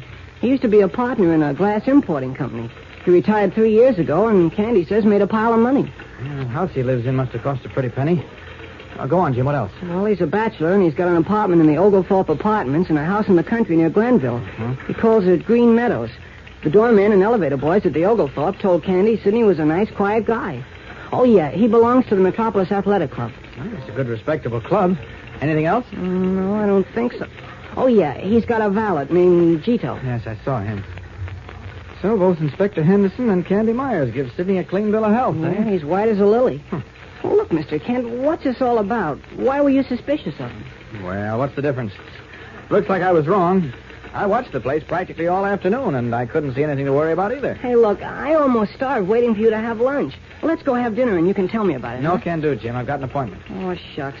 Well, come on, we'll go downstairs together. No, you go ahead. I got one or two things to do before I leave. I'll see you tomorrow. Okay. Good night. Good night, Jim. Oh, these clothes again. Looks like I spent a lot of time, did a lot of worrying for nothing. Sidney seems to be all right. If he does think I'm Superman, I might be able to talk him out of it. Or at least, since he's a decent citizen, persuade him to keep it under his hat. There we are, all set. Up to the window. And out to Green Meadows. Up and away! Sit down, Mr. Kent. I think you'll find that chair quite comfortable. Thank you. May I offer you a cigar or a cigarette? No, thanks. I don't smoke. Perhaps you'll have a drink, a highball. Well, thank you. No, I don't drink either. Don't get any trouble for me, please. No trouble at all. You've no idea how delighted I am to have you here. You are? Oh, yes, indeed.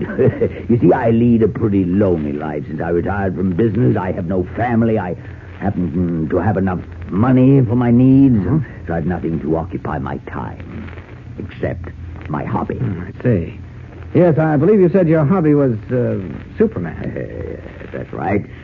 And you know how a man with a hobby is. He likes to talk to others with the same interest. I imagine you and I know more about Superman than anyone else in the world.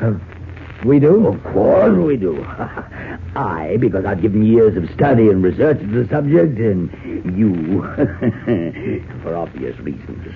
I'm afraid I don't understand. Oh, come now, Kent. There's no need to be cagey with me. I told you that I discovered Superman's double identity, didn't I? I remember you mentioning it this morning, yes. But you don't believe it. Oh, I didn't say that. But you meant it. Well, no. I don't blame you. Hundreds of men richer than I, powerful men, good and bad, have tried to discover who Superman really is. I rather flatter myself that it was I who finally solved the mystery. If you have solved it. Of course I have, of course. Took me a long time, a lot of work, but I solved it. All right, then I'll ask you the $64 question. Who is Superman? Why, you, of course. I? Naturally. Couldn't be anyone else. Didn't deny it. So I'm Superman, eh? Well, you're certainly very flattering. I've investigated story after story in which both you and Superman were involved. Most of them written under your name, by the way. Oh, well, that doesn't prove anything. Perhaps not, but I've noticed a situation in almost every story which is the same. Oh? Each time, just before Superman appeared, you disappeared. And each time after Superman disappeared, you reappeared. Oh, haven't you ever heard of coincidence? And a coincidence repeats itself time after time. It ceases to be a coincidence, Kent. and don't you think it's strange, to put it mildly, that while other members of your staff were seen with Superman many times, you, who had more contact with him than anyone else, were never seen with him? Oh, you're sure about that I've never been seen with him? Oh, positive. I've got a filing cabinet in the closet here, filled with stories that prove my point. Let me show you some. No, don't bother. Oh, no bother at all. It'll be a pleasure. Well, it isn't necessary. Since I wrote the stories, I know what's in them. Sit down again, please. I want to tell you something. Ready to confess? No. Look, Sidney. Hasn't it occurred to you that you're playing a pretty dangerous game? What do you mean? If Superman has another identity... He has. He's taken great pains to keep it secret. He's very powerful. He might resent your prying into his personal life. You can't frighten me, Kent. I've told you, I made a long and careful study of Superman. He's honest, fair-minded, always on the side of truth. He certainly wouldn't persecute me for telling the truth. If it is the truth. Oh, it is. And you know it. Admit it, Kent. I'll admit nothing of the kind. You are a stubborn chap, aren't you? But I've got something in the closet that'll prove that I know what I'm talking about beyond the shadow of a doubt. No, wait, please. Oh, I've really waited long enough. Well, now. just a moment longer, please. Now, sit down again. Well, what is it? I'm going to confess this much to you. Superman has taken me into his confidence now and then, you might say. Really? Yes, and so I happen to know that right at this moment he's in great danger. Amazing. What sort of danger is he in? Well, I can't tell you the details, but, a certain person, a person more powerful than he is... A person more powerful than Superman? It's impossible. I tell you it isn't. This person is looking for Superman to destroy him. And then destroy all civilization. Fantastic. Well, it may be, but it's true. Now, suppose you publish your report stating that I or anyone else is Superman. Just you. All right. You say in print that I am. Don't you see that you're literally condemning me to death? Yeah, well, I hadn't thought of that. Well, then think of it now. You promised me to forget all this. Forget it? Well, to keep it to yourself, anyway. You're asking a great deal, Kent. Why? But I'll make a bargain with you. What's that? Admit that you're Superman. No. Just to be incompetent.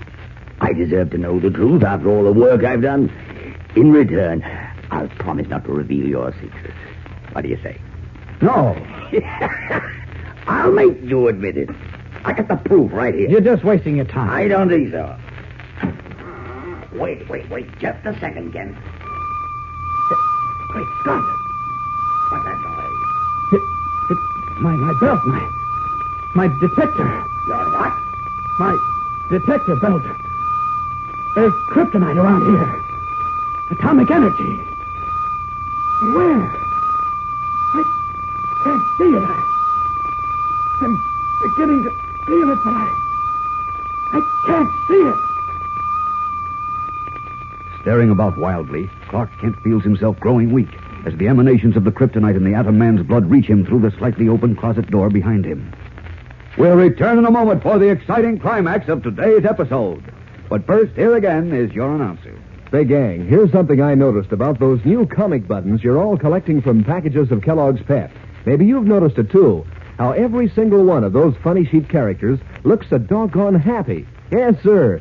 You see, well, you probably noticed the big wide grin on Harold Teen, haven't you? And Lillums and Smitty and Superman, of course. Why, even Orphan Annie's dog Sandy has a smile on his face. Looks so real he could bark hello any minute. Well, you see, these characters are straight from the funny papers, and they're done up in full comic strip colors. Brilliant red and blue and black on a gleaming white background. They really stand out when you pin them on your jacket or dress or cap. Yes, sir, you'll want to collect all 18 of these sturdy metal buttons. And you can, easy as 1, 2, 3. You don't send in a single penny, not even a box top. Fact is, you can't buy these new comic buttons anywhere. All you do is to make sure Mom gets you a good supply of that super delicious whole wheat flake cereal, Kellogg's Pep. Inside every package, there's a colorful, exciting prize. One of these nifty new comic buttons, or a military insignia or warplane button. Remember, you get these swell prizes only in packages of P.E.P. Pep, made by Kellogg's of Battle Creek. Now back to the adventures of Superman. Pretending that he wanted something in his lead-lined clothes closet, Sidney opened the mirrored door a few inches. At once, the special radar-like belt Clark Kent wore sounded a high-pitched warning as it instantly detected the presence of kryptonite in the bloodstream of the Atom Man who was in the closet. Dazed and frightened, Kent stared wildly about. There's kryptonite around here. But where? I can't see it. You say kryptonite, Gary? Yes, I can feel it. And my belt is... Where is it? You must be mistaken. There's no kryptonite here. There is, I tell you. Wait a minute. That closet. I can't see into it. You, Sidney. You tricked me. You must have. In there. Where are you going? Must get out of here. You can't. I must. Through that window. Up. Up. My strength going. I can't get up in the air. Up.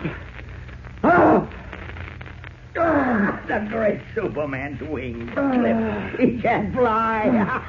Come out of that closet, Miller. Get out of here. We were right. Clark Kent is Superman. Of course he is, didn't I tell you? Miller. Yes, and this time you won't escape. No. Keep away from me. I must get away. He went for the window. It's all right, he's on his hands and knees. He can't get away. Come on, through the window after him. Well, how could I get through a window? I'll use the back door. You go out and hold him, Miller. I'll hold him, all right. No, Miller. Keep away. You got away from me once, but not this time. When I turn the switch on the converter... No. There. Go, Superman. Here is Clark Kent.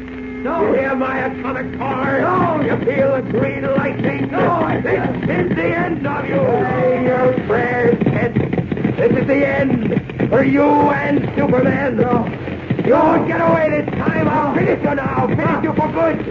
Did you watch it? Stop it. No. Wasting your atomic power, you fool. Let go of my arm. Get away from me. Strike him at the base of the skull and he'll lose consciousness. I'm going to kill him. You couldn't kill him before if you'd forgotten. Don't be a fool, Miller. The whole world is ours if only you listen. Strike him at the back of the neck. Just make him lose consciousness, and then we can finish him as we planned. For a moment, the Atom Man hesitates as the voice of reason slowly penetrates his murder-crazed mind. And Clark Kent, struggling vainly as the great strength ebbs from his battered body, hears another voice, his own, speaking to him. Stop struggling. Pretend to lose consciousness before it's too late. That way you can find out what they're up to. It's your only chance. He's unconscious. Turn that thing off. Now, why waste it? Miller, do as I say. All right. Now you're using your head. Come on, give me a hand with him. Oh, I'm too weak. I got too excited. Gito. Yes, master? Come here. Imagine. Superman lying at my feet. I never would have believed it. What are you going to do with him? Carry him to the garage. The garage? Oh, you mean you're going to put him in the car and take him someplace? No. Now, Sidney, wait a minute. Now, don't worry. I know what I'm doing. Gito? Yes, master? Take our friend, Mr. Kent, under the shoulders. You take his legs, Miller. Now, wait a minute. Do as I say, Miller. And hurry. You're crazy if you're going to keep him in the garage. Kent might have told someone he was coming here tonight. When they discover he's missing, the police will come here to look for him. They won't find him. Now carry him to the garage. Why won't they find him? Don't you think they'll search the garage? Of course they will. But I still say they won't find him. Now save your breath, and I'll show you what I mean in a moment. Sometimes I can't figure you out. Many wiser men than you have said the same thing. That right, Tito? That is correct, Master. All right. Here we are. Now inside with him. Set him down. Now close the door, Tito, and turn on the light. Yes, Master. I still don't see what you're up to. Patience, Miller. Remember, I advised you to cultivate more patience. It's a wonderful trait. I can do without the lectures. Master, shall I open it now? If you please, Tito. Open what? You'll see. What's that? The floor's opening. One of the concrete sections is set in a steel frame, which is on rollers. Well, what's down there? A comfortably furnished, air-conditioned room. Look down and you'll see it. Hey, that's not a bad hideaway. That's a slight understatement. It's an excellent hideaway and a perfect place for our purpose. Now, if you and Gito will carry him down the steps. Okay. Come on, Gito. Yes, sir. I'll put the light on down here. Careful on those steps, Miller. They're rather steep. Yeah, this bird is heavy. He'll be a lot lighter in a month. Now drop him on the floor near the bunk. All right. Let him go, Gito. I never thought I'd see the day when the great Superman was dragged about like a sack of potatoes. Look at him. Go on back to the house, Gito, and remove all traces of our visit. Just in case some of his newspaper friends or the police drop around. Straighten the study, rub all the furniture to remove his fingerprints, and the front doorknob, too. Yes, Master. And put a new pane of glass in the window. Yes, Master. If a car comes into the driveway, let me know at once. Yes, Master. You think of everything, don't you, Sidney? Attention to details, no matter how trivial they seem, is the secret of my success. Now I'll close the panel above us, and we'll be warm and comfortable. There we are.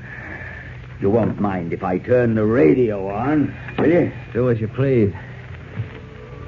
Oh, I hate dance orchestras. Does my heart good to see Superman lying there, helpless. You'll find magazines and books on the shelf, Miller. Or if you prefer to go to bed, it's your bunk next to our friend. You mean I'm going to sleep down here? Of course you are. And eat and drink, too.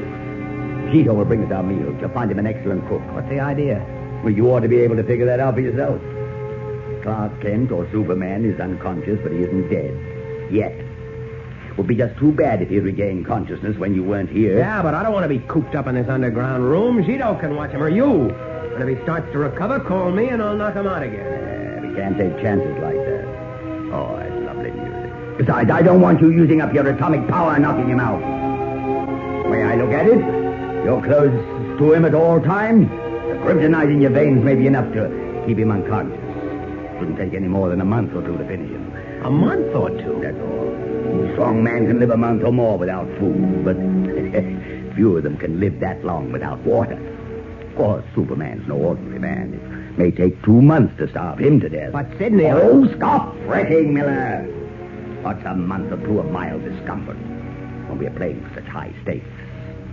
Once Superman is out of the way, nothing could stop us. We only have to threaten to destroy a large city or any part of it, and they'll pay us anything we ask. Anything.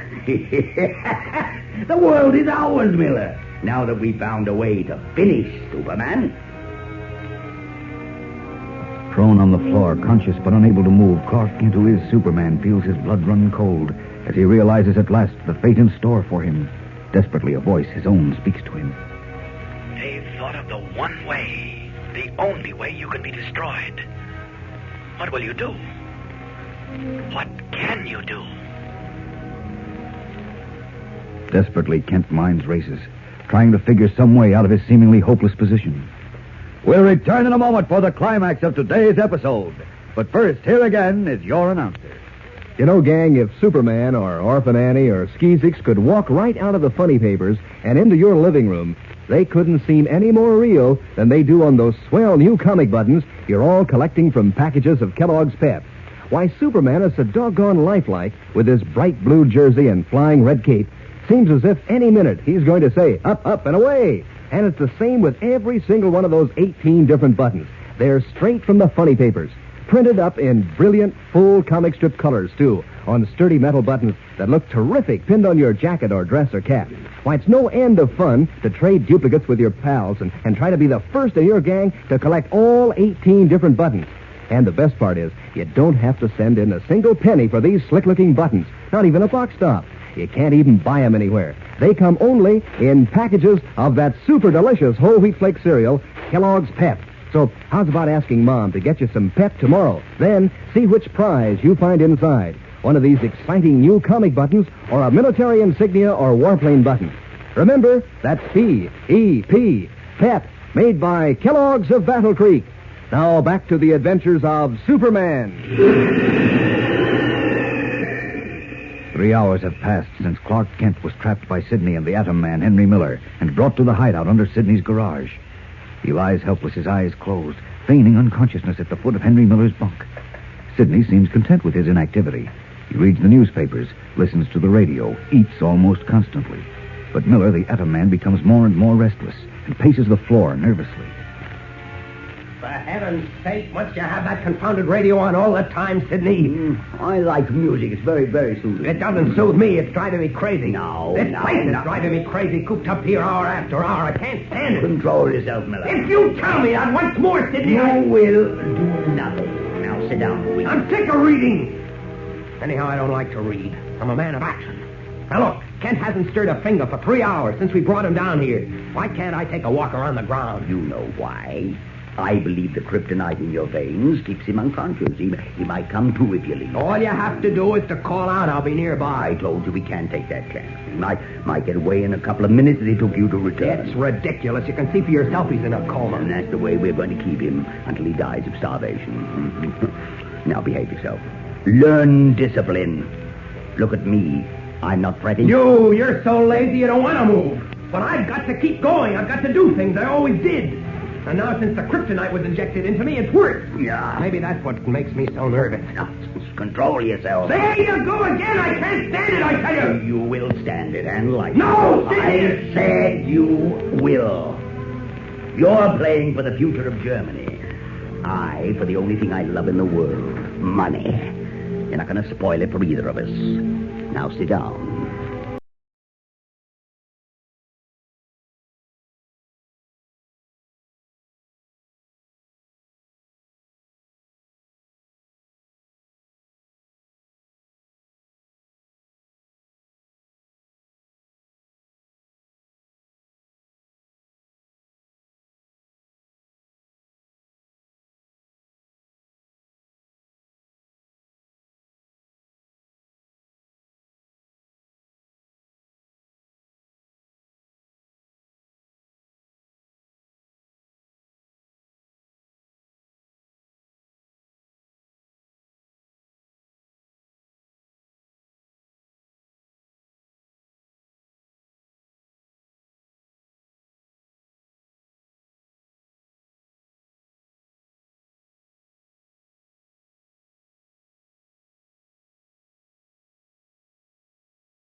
We gone through Mr. Kent's apartment, Candy, and so have the police. We're just wasting time. You got any better ideas, Jim?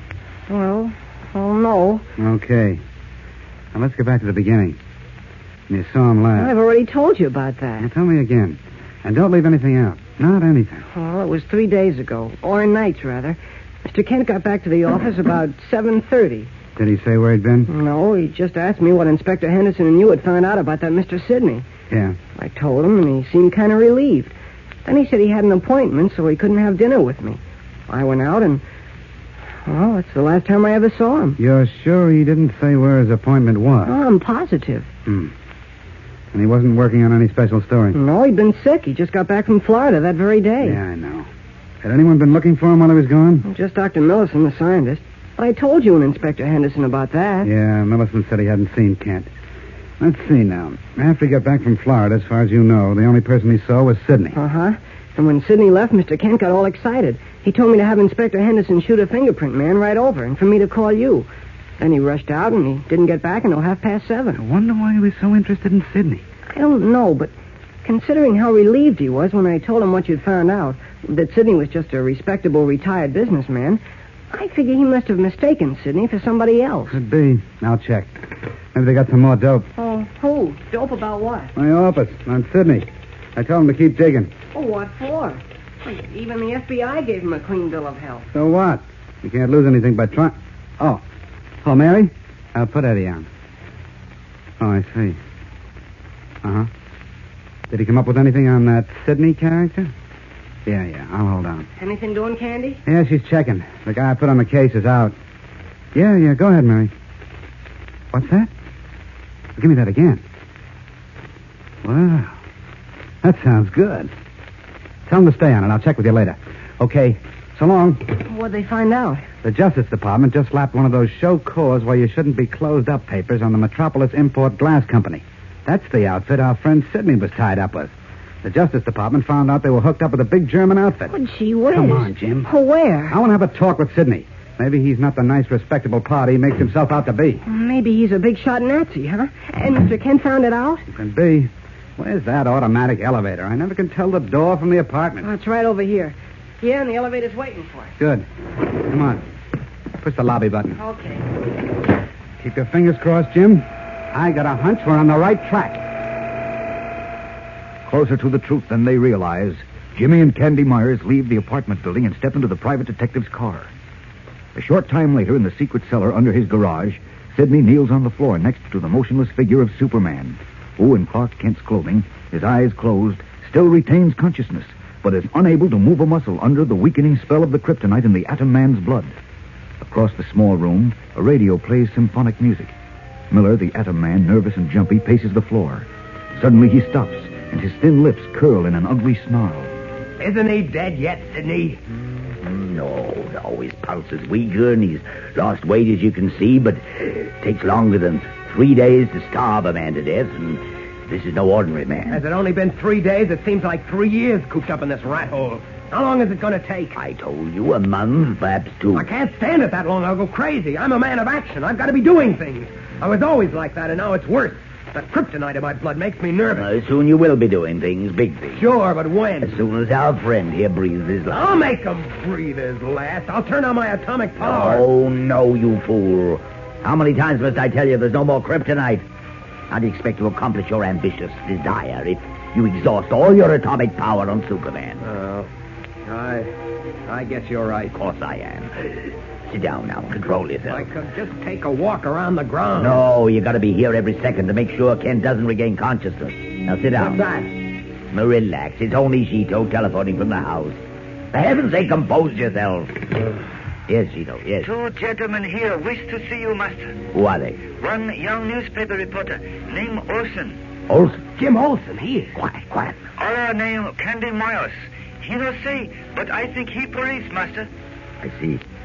Tell them I'll be there shortly, Shito. What's Olson doing here? What's he want? What is it? Tell me. Stop trembling. Beginning to make me nervous.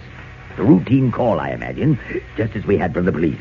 Now, Kent's disappeared, and I suppose they're checking on everyone who had contact with him lately. They'll find nothing here. Where are you going? To speak to them, of course, but don't worry. They don't have the least suspicion of me. Slide the floor panel shut as soon as you hear me leave the garage. I'll be back shortly. Confidently, Sidney waddles up the steps through the opening panel in the garage floor, unaware that he is under suspicion. What will this newest development lead to? We'll return in a moment for the dramatic climax of today's episode. But first, here again is your announcer. You know, I was mighty proud of my pal Eddie the other day. He handled a rather tough problem in a mighty swell way. Now, here's how it happened. Eddie met up with a new kid, a young fella who just moved into our neighborhood. And the minute this kid saw Eddie's collection of comic buttons from packages of Kellogg's Pep, he wanted them. Of course, Eddie didn't want to hurt his feelings, and yet Eddie wanted to keep right on wearing his comic buttons pinned on his jacket. So, you know what he did? He gave up 2 of them, and that was mighty generous. Then, he explained how easy it is to get these swell buttons, and he offered to help the new kid get going on his own collection by trading duplicates with him. Well, I thought that was mighty swell, because any fellow or girl has a right to be proud of his collection, because these buttons are so doggone good-looking. Of course, any fellow or girl can collect all 18 different buttons, too. Easy as anything. You don't have to send in any money, not even a box top. All you do is to ask Mom to get you some of that super delicious whole wheat flake cereal, Kellogg's Pep. Inside every package, there's a thrilling prize. One of these smart-looking new comic buttons, or a military insignia, or a warplane button. Get your prize, gang, from P.E.P. Pep, made by Kellogg's of Battle Creek. Now back to the adventures of Superman. In the drawing room of his rambling stone and timbered house, Sidney, suave and at ease, sits comfortably on a couch opposite Jimmy Olsen and a hard-eyed Candy Myers. Yes. I read of Clark Kent's disappearance, and I'm terribly sorry, gentlemen. I only met him once, but I liked him immensely. Well, he's the swellest guy who ever lived. Just a moment, Jim. Mr. Sidney, you say you only met Kent once? That's right, Mr. Myers. 3 days ago, I think it was. I called on him at the Daily Planet. What for? If you don't mind telling us. Not at all. You see, I've retired from business, and I've a lot of time on my hands, you see. I've no family or any other occupations to fill my time, so, as a hobby, I developed an interest in Superman. Superman? Yes, young man. Fascinating chap, Superman, don't you think? Go on, Mr. Sidney. What's that got to do with Kent? Why, I noticed that the Planet wrote more about Superman than any other paper. And Kent had written many of the stories, so I thought it might be interesting if he and I compared notes, so to speak. He didn't make a date with you for that night, did he? No. As a matter of fact, I suggested it, but he said he had a previous engagement. I do hope nothing's happened to it. Oh, maybe Hold it, Jim. You and Kent didn't talk about anything else, Mr. Sidney. Just Superman? No, not that I remember. My visit was quite brief. He didn't happen to mention anything about your Nazi connections. My what? You know why. A little matter concerning your glass company being tied up with a Nazi firm. Oh, that. Yes, that. We think... Jim, what about that, Sidney? Well, as a matter of fact, that was the very reason I withdrew from the firm when I did. But they were making the connection with the Nazis then. It was just before the war, and as an American citizen, I disapproved. When they ignored me, I resigned. And as for Mr. Kent, I haven't seen him since that day in his office. Now, does that answer all your questions? Yes, I guess it does. Come on, Jim. Sorry to have troubled you, Mr. Sidney. Yeah, so long. Goodbye, gentlemen. And believe me, I'm terribly sorry I can't help you. I'll show you to the door if you'll just come this way. Discouraged and heavy-hearted, Candy Myers and Jimmy Olsen leave the suave Sidney's house, unaware that Clark Kent lies helpless almost beneath their very feet. And in the secret cellar, aware that his friends are leaving, Kent strains to give some sign to them, to call out to them. But the frantic words never reach his lips, crying out only in his mind. Jim, Candy, don't go. I'm here, in a secret room under the garage. Don't go. It's not just my life that's at stake, it's all the civilized world. Don't go. You're my last hope. Candy. Well, what happened? Oh, relax, my friend, relax. What did they want? What were they looking for? They were looking for Clark Kent, of course. That means they're suspicious. They know Kent came here. When was it? 3 nights ago. No, they don't. They must, or else they wouldn't have come here. I don't like this, Sidney. I'm getting out. Oh, sit down and relax. Nothing to worry about. They've gone. They'll come back. They'll bring more cops. I've got to get out of here. Oh, don't be a fool, Miller. I said there's nothing to worry about. They've no way of knowing that Kent is here. They don't even know he had an appointment with me the night he disappeared. Then why did they come here? My dear fellow, their friend is missing. They're doing everything they can to find him. Olson knew that I'd called on Kent the day he disappeared. So naturally, they wanted to talk to me, one of the last persons who'd seen him. I assure you, they're now convinced of my complete innocence in the affair. Maybe not. Olson is young, but he's smart. Oh, believe me, he's not half as smart as I am. Now sit down and compose yourself. Here, I brought you the evening papers. You can read all about the latest sensation. The mysterious disappearance of Clark Kent. I'm sick of reading. I never like to read anyhow. I want to do things. I've got to do things. Can't stand being cooped up in here hour after hour, day after day. Oh, now, Henry, control yourself. If you say that just once more, All right. Let's see how our friend Mr. Kent's getting along. To think that this is the great and powerful Superman, the undefeatable Superman. His pulse is definitely weaker. He's losing weight. I don't think he'll last very much longer. He's lasted too long already. I can't stand the sight of him. Or of you either. Evidently the kryptonite in your blood is making you nervous. Now read your papers and I'll turn on the radio. No, I don't want to hear any more of that music. But I do. Frankly, I find it more enjoyable than your stupid conversation. You're going to say that once too often. Oh, listen to that disgusting jazz music. When Superman's dead and we are giving orders to the world, I'll have all dance orchestras abolished. That's better. That swine, they must be stopped. Who must be stopped? Look, it's in the paper. The Allies have blown up 4 more of our largest factories. Now, stop exciting yourself. And another thing, they're beginning the trials of our leaders. Goering, von Ribbentrop, Keitel, von Papen. Our greatest heroes on trial for their lives like common criminals. They weren't smart enough. They held out too long. They should have gotten rid of Hitler and made peace. Then they'd still have their freedom and their money. It's getting late. Why don't you go to bed? I'm not sleepy. I'm never sleepy anymore. I need exercise, fresh air and exercise. Oh, this room's air conditioned. It's too small. It's closed in. I'm like a lion in a cage.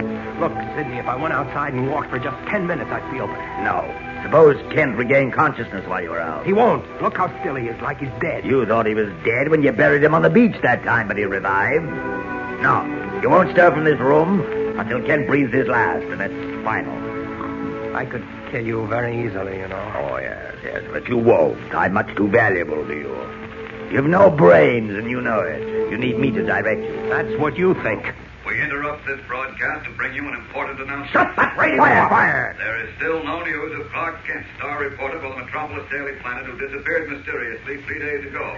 Quite right, my friend. Late this afternoon, Perry White, editor of the Planet, announced that he has increased the reward to $25,000 for any information leading to the discovery of Kent's whereabouts. We will continue to interrupt all programs to bring you any further developments. We now return you to the evening hour of immortal music.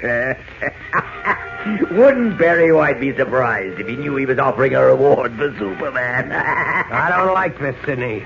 $25,000 is a lot of money. Everyone will be looking for Kent. Police, private detectives, they'll come snooping around here. Well, let them come. What good would it do them? They couldn't find this hideout in 100 years. Now, for heaven's sake, stop fretting and fidgeting. Let me read my paper and you read yours. Dirty fat swine. Sidney. Oh, now what? Listen to this. Listen, it says a group of American scientists believe that they will soon have a defense against atomic energy. That'll take a long time. How do you know it will? Well, everyone knows it. Took years to make the first atomic bomb, even after they'd learned how to split the atom. It'll take years more to find a defense against it. Maybe not. They might find it any day, any hour. Then where'll I be? You're worrying about nothing. Am I? Suppose it happened while I'm sitting here in your rotten cellar waiting for Kent to die. Then it'll be too late. Instead of my being able to destroy Germany's enemies, they'll destroy me. I tell you, you're worrying about nothing. Kent will be dead in a few weeks. You're not sure of that. He's Superman, you know. Maybe he'll last for months, for a year. Ridiculous. No man can live without food and water for long. No man can fly either, or move mountains, or withstand atomic energy, but he can. I've made up my mind, Sidney. I'm getting out of here tonight. Oh, no, you're not. I am. It's too risky to stay here any longer. I've got to make use of my atomic power before they find a defense against it. What about Superman? It took him days to revive after our last fight. Now we've been starving him, and it'll take him longer to revive, if he does. By that time, I'll have conquered the world. And then if he dares to meet me again, let him. Where's the button that opens the ceiling panel? Oh, here. Now, don't touch it, Miller. Try and stop. Don't touch that button, or I'll shoot. What? One step more, Miller, and you are a dead man. Whirling about furiously, the Atom Man stops short at the sight of the snub-nosed pistol in Sidney's pudgy hand. Conscious but helpless, Superman waits tensely. If the Atom Man dies, Superman may still live. We'll return in a moment for the exciting climax of today's episode. But first, here again is your announcer. Fellows and girls, I'm sure that if I asked you, you could tell me dozens of things that Thanksgiving Day stands for, like the courage of the Pilgrims and their happiness at finding a free land to live in. But I wonder, have you stopped to think of how many millions of things you have to be grateful for on Thanksgiving Day or any other day of the year? Here in America, we have warm, comfortable homes and clothes. We have good things to eat. We have games and sports and friends. So many things that we just take for granted, which young people in other countries are having to do without. Yes, gang, it's a good country we live in, and it's a good life we live in it. That's what we mean by Thanksgiving. Now, back to the adventures of Superman. In the secret cellar where Clark Kent lies helpless, chained by the power of the kryptonite in Henry Miller's veins, the Atom Man and his sinister ally, Sidney, have clashed. Attempting to leave the hideout, Miller was stopped by the threat of a pistol in Sidney's hand. One step more, Miller, and I'll shoot. You wouldn't dare. Wouldn't I? I'm playing for millions, not pennies. You think I let a stupid, hot-headed young fool like you cheat me out of it? Now get into that bunk and go to sleep. You're not leaving here until Kent is dead. I said get into that bunk. All right. You win. This time. You'll find that I win every time. Aren't you going to sleep? Perhaps not. Turn the radio off. I can't sleep with that music playing. Well, now you're talking sense. I always talk sense. Yeah. You'd ruin everything if not for me. You'd exhaust your power on Superman the way you did the last time, and then where would you be? Maybe you're right. Of course I'm right. Now go to sleep. Go on. Go to sleep. Remember, in case you get any more stupid ideas, that I'll be watching you.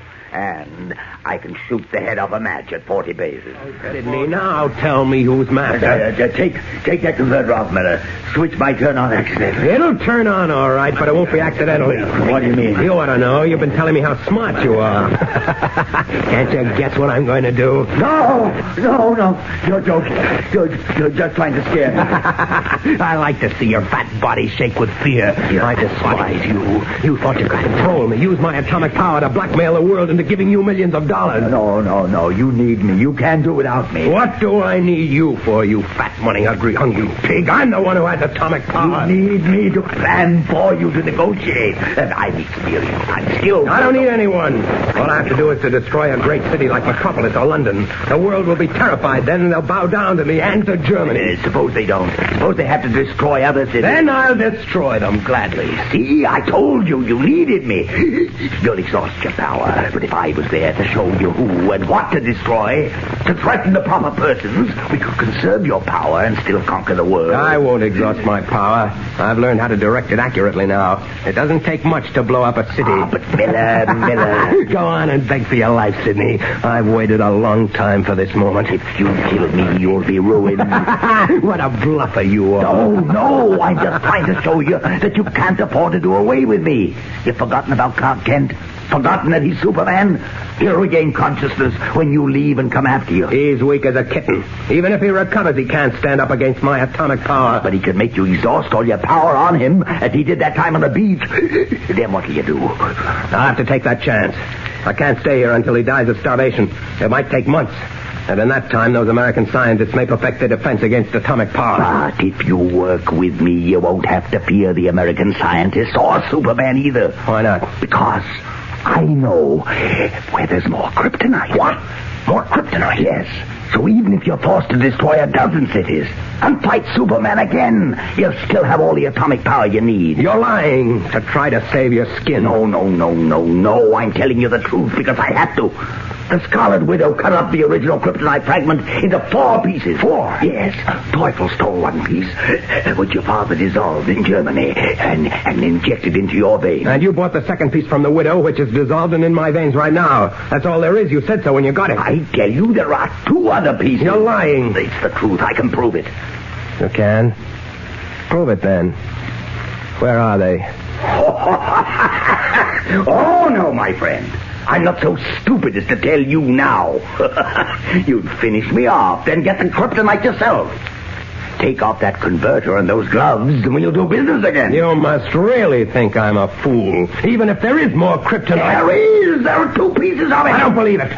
But even if there is enough, I let you live. You wouldn't get it for me. Of course I will. Oh, no. I know what's in that twisted brain of yours, Sidney. You're afraid of me now. So the first chance you got, you'd kill me, steal my converter and gloves, and inject the kryptonite into someone else. Someone you could control. You're wrong. I wouldn't do anything like that. No, you don't back up to that gun. I'm not. You've got to listen to me, Miller. Don't back up, I said. All right, Miller. All right. I just wanted to get to this. Drop that phone. Take off your gloves first, quick, or I'll have Zito call the police. They'll surround the place and shoot you. They will, eh? No, don't touch the converter. Yes, Master. I've already thrown the switch. Can't you tell by my voice? In a moment, Sidney, when my atomic power builds... No, don't, Billy, don't. Nothing is wrong, Master. I'm ready. Here comes the great lightning. No, please. That's the end of him.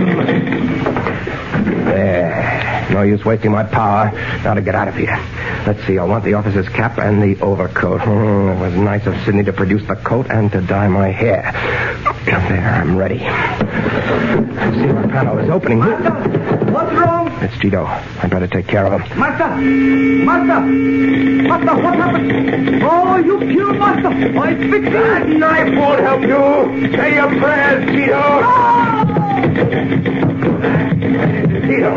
Now I'll just get a little more atomic power to make sure that he can't interfere with me tonight. There. Now I can go. Goodbye, Sidney. Goodbye, Superman. Happy dreams. I'll fix things so you won't be disturbed. Laughing triumphantly, the Atom Man throws a hidden switch and watches a heavy concrete section of the garage floor slide closed, entombing the unconscious Superman with the bodies of Sidney and Gito. Then, stepping into Sidney's black sedan, he drives swiftly to Highway 33, leading to Metropolis. We'll return in a moment for the dramatic climax of today's episode. But first, here again is your announcer. Say, I'll bet you're having a good time on your holiday from school, gang. And I'll bet you're having a swell time working on your collection of those new comic buttons that come in packages of Kellogg's Pep. Aren't those buttons a knockout? Bright, sparkling comic strip colors on sturdy metal enameled clear white so that the pictures of your favorite funny sheet friends stand out like anything. Take Orphan Annie's dog Sandy, for instance. Boy, he looks so real he could bark. Or Smokey Stover in his fireman's cap and uniform. Or Superman himself with his bright red cape flying in the wind. Why, these buttons look as natural as the characters themselves. And what fun it is to add to your collection by swapping duplicates with your friends, to compare notes on who has collected the most. You really feel like strutting around when you have your buttons pinned on your jacket or your dress or cap. And they're so easy to get. You don't send in any money, not even a box stop. You just ask Mom to get you plenty of that super delicious whole wheat flake cereal, Kellogg's Pep. Inside every package, there's an exclusive prize, one of those slick new comic buttons, or a military insignia or warplane button. Remember, that's P-E-P, Pep, made by Kellogg's of Battle Creek. Now back to the adventures of Superman. It is almost an hour since Henry Miller, the Atom Man, left Sidney's garage in the dead spy's car and headed for Metropolis, 55 miles away. Now, weak from the effects of Miller's atomic power and from hunger and thirst, Clark Kent, who is Superman, finally manages to struggle to one knee, and then with great effort to his feet. Staggering, bracing himself against the wall, he makes his way one step at a time to the small switch controlling the sliding section of the concrete garage floor above his head. Must get the phone. Call Inspector Henderson. Stop Miller. Too weak yet to go myself. This switch. I've got to throw it. There.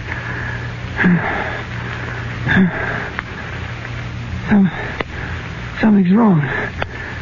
Ceiling doesn't open. Try again. It still won't open. Oh, I see. Miller pulled wires out in garage. I have to get up steps. Break through the floor if I can. Oh, I'm so weak. But I have to. There. Now. Break through. Oh. Try again. Once more. Didn't even crack it. Oh, I can't do it. No strength. But have to warn Henderson. Tell him Miller's heir died. Wearing army officer's cap and coat. Must break through.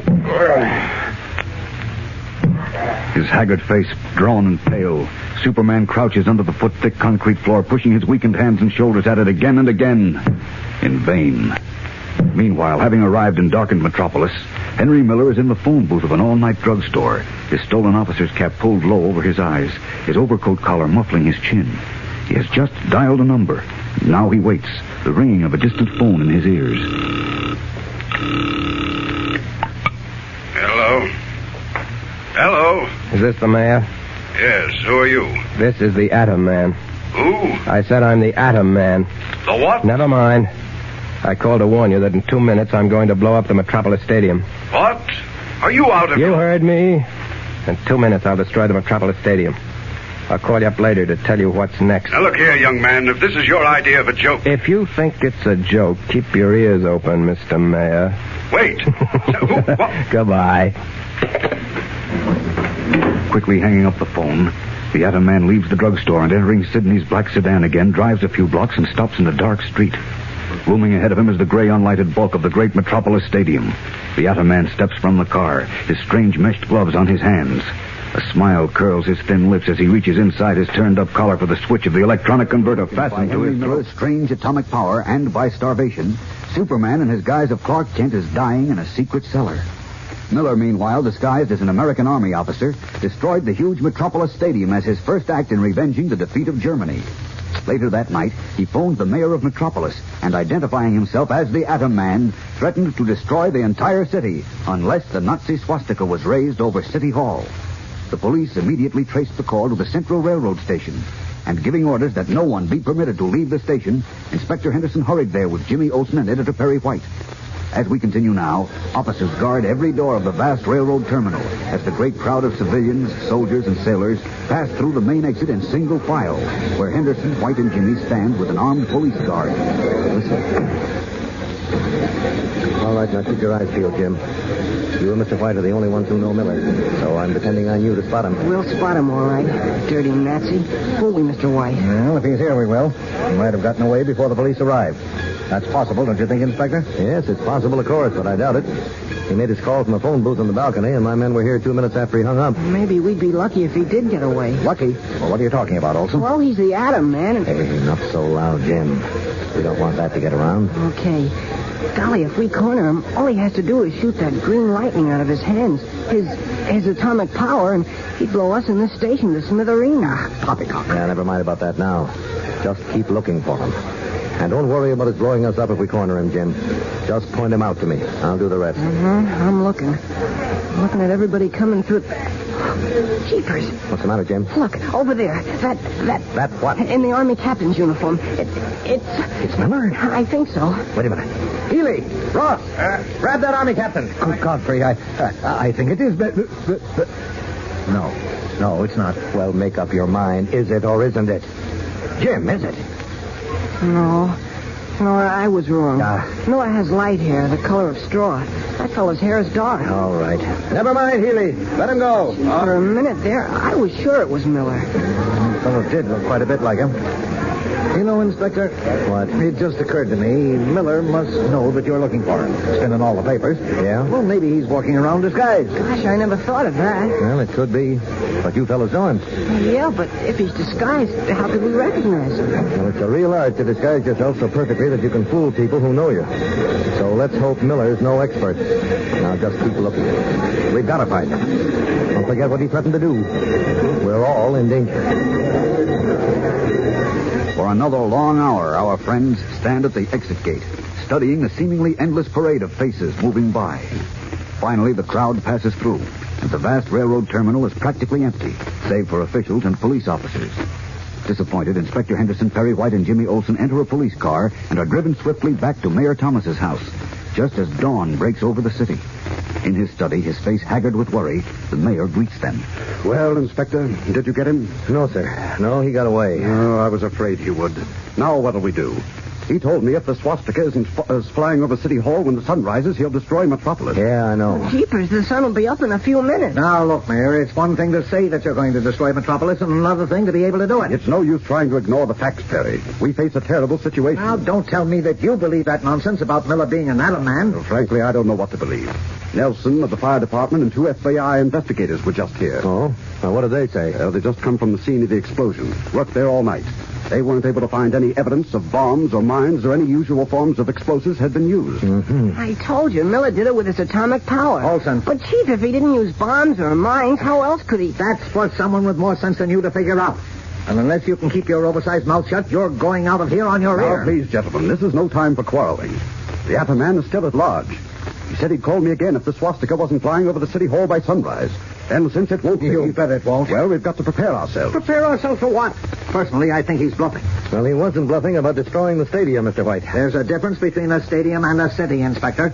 I'll grant that he may have some new explosive, but you can't make me believe that a human being can generate atomic power with his own body. Holmes, that may be Miller now. Are your men ready to trace the call, Inspector? Yes, of course. Now, if it is the atom man, keep him talking just as long as you can. Yes, I know. I'll hold the receiver away so you can all hear.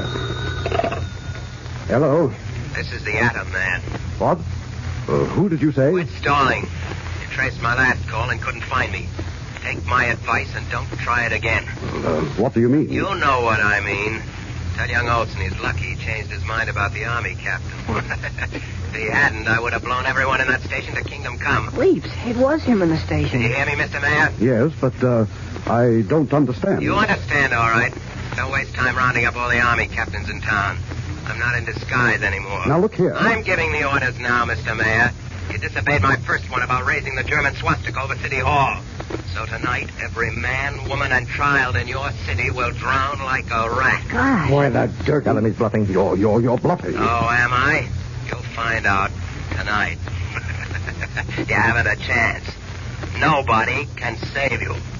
Not even Superman. Gosh. Keep him talking. Well, what did you say about Superman? I said he can't save you because he's dying. Superman dying? I don't believe... You expect me to believe that? Take my word for it. Or better yet, ask Clark Kent. Mr. Kent? Or ask Sidney. He got in my way, too. Sidney? Sure. Ask Kent and Sidney. They can tell you anything you want to know about me. Well, that'll be all, Your Honor. So long. And don't forget your water wings tonight. Wait, listen. Hello. He hung up. Gosh, what did he mean about Superman dying? He's crazy. He's out of his mind. Well, if we... Wait a minute, I'll take it. It's headquarters on Miller's call. Henderson speaking. Healy, Inspector, on that call. Yes, Healy. Did you trace it? Yes, sir. Good. Where'd it come from? The pay station at Oak and 39th. We radioed the patrol car nearest there and sent it right out. Good. I'll hop right over. Call the car again, Healy, and tell him not to take any chances. Shoot to kill on sight. The man is a maniac. Yes, sir. Well, they traced the call. I'm going out there right now. I'll call you back, Mr. Mayor. Right. Good luck. Oh, wait, Inspector. Miller said something about Mr. Kent. Now, there's no time for Kent now, Jim. Later on. But Kent may be able to help us. He knew about Miller, and he was investigating Sidney, the fellow Miller mentioned. Now, look, Mr. White. I hate to say this, but the chances are, from what Miller just said, that Kent and Sidney got in his way. They probably found out something about him, and, well, he finished them off. What? Finished Kent? Oh, no. I'm afraid so. Well, I'll see you all later. Later, my eye. Come on, Jim. Huh? Where? Why, to look for Kent, of course. We're going to that fellow Sidney's house. I'll get to the bottom of this if it kills me. Grimly, Perry White and Jimmy Olsen leave the mayor's house to follow the Atom Man's own boastful clue to Clark Kent. Will they find him in the secret cellar beneath Sidney's garage? We'll return in a moment to find out. But first, here again is your announcer. You know, my young pal Eddie walked right by me yesterday and didn't even speak. I couldn't figure out what was the matter with him, so I called, "Hey, Eddie, what's up?" And he looked so surprised, why, he hadn't even seen me. You see, he was on his way over to Pee-wee's house to trade a duplicate comic button he just got from a package of Kellogg's Pep for a duplicate button Pee-wee had. And he was so wrapped up in thinking about how swell it would be to add another to his collection that, well, he just wasn't paying any attention to anything else. I guess all you fellows and girls get that excited when you get a new comic button for your collection. Because they're so doggone good looking. Bright red and black and blue on gleaming white enamel. Really looks smart pinned on your jacket or dress or cap. Every single button is a true-to-life picture of one of your favorite comic strip characters. And aren't you glad they're so easy to get? Why, you don't send in a single penny, not even a box stop. All you do is to ask Mom to get you some of that super delicious whole wheat flake cereal, Kellogg's Pep.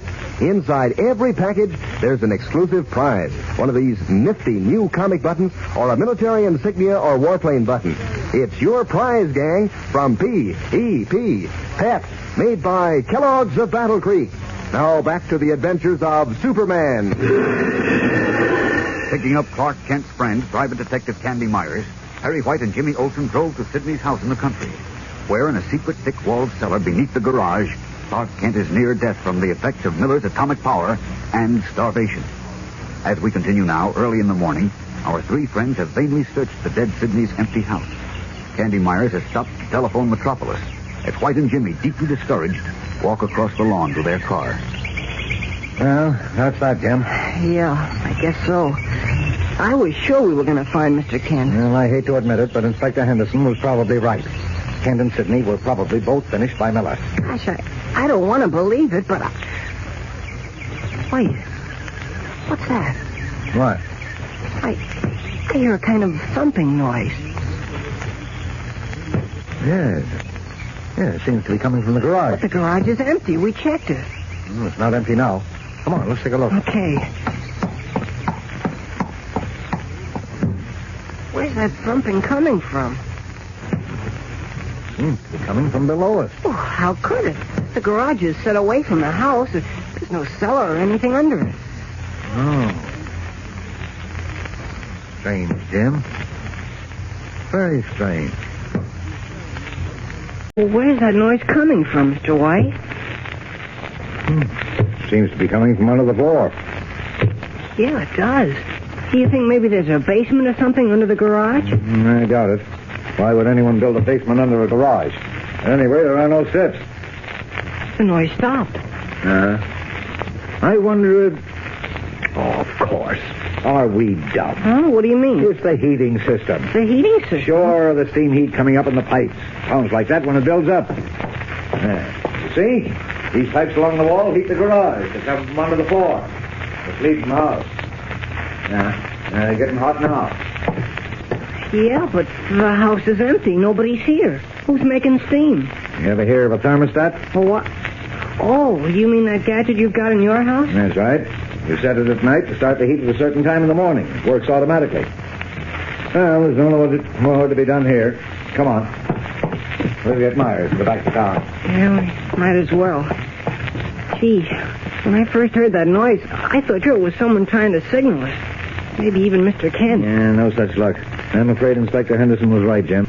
You mean about Mr. Kent meeting up with Miller, the Atom Man? Yes. Kent probably found out too much about Miller, and he... Well, you know the rest. Oh, golly, I hope not. Well, here's the car. And where's Myers? I guess he's still in the house. Oh, what for? We went through it from attic to basement and couldn't find anything. Well, he said he wanted to call his office. He sent a man over to check on Sidney's apartment before we left. I'm afraid that'll be a wild goose chase, too. Well, come on. We'll get Myers and start for home. I'd like to know if Inspector Henderson had any luck tracing Miller. Well, if he didn't, it's going to be just too bad for us tonight. Miller said... I know what he said. I'll open the door. It's unlocked. Okay. Oh, Myers! Myers, where are you? Myers! Oh, now what happened to him? Close the door, Olson. Hey, Candy. Okay, Jim, I'm coming. Well, what are you wasting time here for? Come on, let's get back to Metropolis. Might as well. We sure drew a blank here. Oh, did your man find anything at Sidney's apartment, Candy? No soap there either. The apartment's empty, and the doorman and the elevator boys say they haven't seen our fat friend for a week. No, come on. I want to find out if Inspector Henderson had any luck. He didn't. I checked. Miller called up from a cheap hotel on Grand Street, but he was gone by the time the cops got there. Oh. Jeepers. Then he's still loose, and tonight... Will you stop talking about tonight? But he said... He said. If you don't stop repeating that, I don't know what I'll do. Now, come on, both of you. Yeah, let's go. This clue is a false alarm. I'm afraid it's all up with poor Kent. Yeah, and with us, too, tonight. Olson, for the last time, will you... What's that? Oh, sounds like a buzzer. It is a buzzer. Maybe somebody's at the door. Wait a minute. No, nobody out here. Oh, maybe it's the back door. Could be. Come on. We'll go see. Okay, we're coming. I didn't hear anyone drive up. No, neither did I. Some guy's in an awful hurry. Here, through the kitchen. How do you like that? Nobody out here either. Well, that's funny. Maybe it's the phone. Some people muffle the bell. This one isn't muffled. I had my office call me back before after they checked with headquarters. And the phone rang. Well, then what is it? I don't know. But I'm going to find out. Something screwy here. Wait a minute. Seems to be coming from the pantry. Yeah, it does. Fine detective you are, Myers. I can tell you what it is. Yeah, what? There's a buzzer under the rug in the dining room to call the servants in the kitchen. One of them was supposed to have stepped on it and it got caught. Oh, sure, that's it. Yeah, I guess so. Yeah, it's behind this stack of dishes. What the? Look at this. What? Where? Jeepers. It's a funny kind of telephone. It's a house phone. I've got one in my place. Wait a minute. There's nobody in the house but us. And it's buzzing. Now you're catching on, Mr. White. Then how... Oh, gee whiz, answer it, Candy. That's just what I'm going to do, chum. Something's wacky here. Hello? Funny. Nobody answered. Hello? Candy. Help. Huh? Candy. This is Kent. Kent? Jumping, come on. Mr. Kent. Where is he? What the... Wait, you guys, I can't hear. Kent. Hurry. Candy. I... Where are you, Kent? Where are you? In garage. What garage? Sleeps. Quiet, Jim. Go on, Kent. Tell me, what garage? Right here. Sydney garage. You're in Sidney's garage. Well, he can't see. It's empty. We can see it from here. Yes. Now, look, Kent. Try hard to tell me... Here. Will you... Hurry. Kent. What's the matter? Sounded like he passed out. Come on. Where? To the garage. He said that's where he is. But we were just You there. can see it's empty. Stay here if you want to. I'm going to have a look. Oh, come on. Let's go with it, Jim. Gosh, Mr. White, I can't figure this out. No, neither can I. But at least we know Kent is alive. Yeah.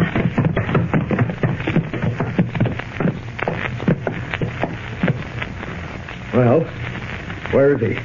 I don't know. What's her phone? Oh, he must have meant some other garage, Candy. That's Sidney's garage. But you can see he's not here. And there's no phone. I don't get it. I don't get it at all. Perplexed, Candy Myers, Perry White, and Jimmy Olsen look helplessly at one another.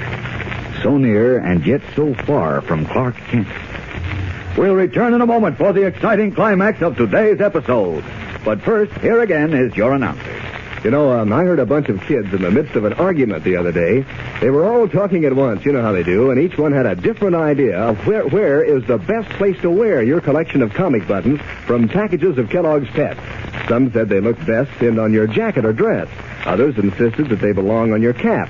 Well, finally, one young fellow said, no matter where you wear them, gang, dress or jacket or cap, they're still mighty smooth looking. And is he right? Why, these new comic buttons are really on the beam. bright comic strip colors on a clear white enameled background. They really show up, and they're so true to life. Smitty and Skeezix and Lillums and Superman and all the others are straight from the funny papers, and they look so real they could speak. And to top it all, these nifty new comic buttons are so easy to get.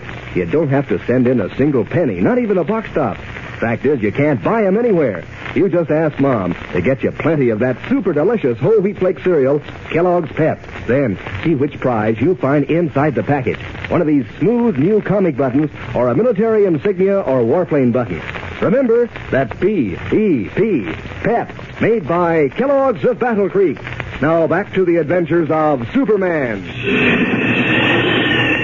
Trapped in the basement under Sidney's garage, Clark Kent managed to reach a house phone and contacted Candy Myers, who rushed through the garage with Perry White and Jimmy Olsen, only to find it empty. Puzzled, Candy is walking around the small garage, examining the walls. I can't figure this at all. I'm sure Kent said he was in the garage. Well, let's not waste any more time, Candy. Call the county police. They can trace the wires and find out where that house phone goes to. Well, that's a swell idea, Mr. White. Yeah, I guess that's the thing to do. I can't understand how... Oh, what's this? What is it, Danny? These wires. See? They were pulled out of the wall. And look, there's a little false panel in the wall. And a button operating a switch. These wires were attached to it. Say, that's right. So what? The button might operate the lights of the garage door. No, it doesn't. There's the light button over there. And the door slides open and shut by hand. Wait till I get my knife. I'll have these wires connected again in half a shake. No, you're just wasting time. Maybe so, maybe no. You go back to the house and call the cops. I'm going to see what cook's here. All right. Come on, Olsen. Oh, you go ahead, Chief. I'll stay here. Gosh, Candy, what do you suppose this means? We'll find out in a minute, chum. All we have to do is slip these two wires back, like this. Tighten this screw. There we are. Now we'll push the button and see what gives. Now listen. Look. The floor is open. Yeah. That middle section drops down and slides back. Watch it. Don't fall in. No, Look, Candy. There's a room down there. And Mr. Kent is lying on the floor. Yeah. And so are two other guys. Jumping, Jemima. It's Sidney and his Jap servant. Come on, Jim. Down these stairs. All right. What happened? What? Sidney and the Jap look like they're done for. Here. See about Kent. How is he? Not so good. Kent. Mr. Kent, speak to us. Mr. Kent. He doesn't answer. Look how white he is. Kent. Mr. Kent, say something. Mr. Kent. He doesn't answer. And look how white he is. Candy, he's dead. Take it easy, Jim. He is, I tell you. He... Oh, golly. Take it easy, I said. He's still alive. Well, he is? Yeah, but he's in bad shape. Needs a doctor. Oh, where are we going to get one? We're way out in the country. I know. Look, come back to the house and get some water. Tell Mr. White to phone the nearest town and get a doctor out here. The police, too. Hurry up now. All right. Okay. Jim! Andy! Where are you? What the... Oh, what's this big hole in the floor? Olsen! Where did you pop up from? There's a room down there. We found Mr. Kent. What? Where? Go down these stairs. I've got to get some water. Good Godfrey. Candy, is he? He's alive. He is? Oh, thank heaven. What's the matter with him? I don't know. There are no marks on him. But look how thin he is. Like he's been starved. We've got to get a doctor. I told Jim to call one. I called the county police, and maybe they... who are those other two men on the floor? The fat one is Sidney. The little one is his Jap servant, Gito. They're both done for. Good heaven's sake. Well, they're black. They're charged. Yeah, but don't ask me what happened. The only thing I can figure out about this whole screwy setup is how Kent tipped us off. There's the phone to the house on the wall there, see? Yes, but never mind that now. We've got to do something for Kent. Well, as soon as Jim gets back... Now, here he comes now. Here I am. Did he come too? No. Let's have that water. Yeah, okay, here. Yeah. Now, help me hold up his head, Mr. White. Yeah. Oh, there. All right. Gosh, he's so thin. Can't imagine what happened to him. Come on now, Kent. Try to drink some of this, fella. I think he's coming to. Sure he is. Look, he's starting to sit up. Easy, Kent. Take it easy, boy. More water. You hear that? He's all right. He's all right. Oh, thank heaven. Here you are, Kent. Drink it slowly.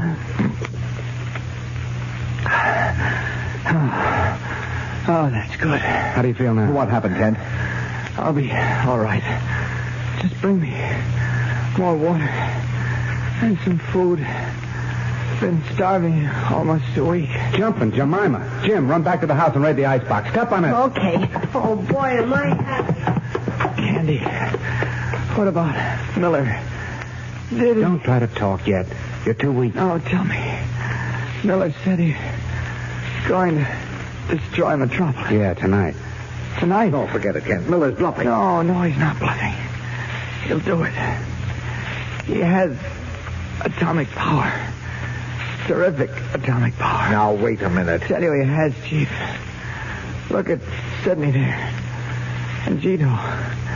Miller finished them with it. On the level, Kent? Yes. And only I know the secret of his power. He wears a little box on his throat. An electronic converter. If I can get that converter, he'll be helpless. Oh, but I'm so weak. I almost died.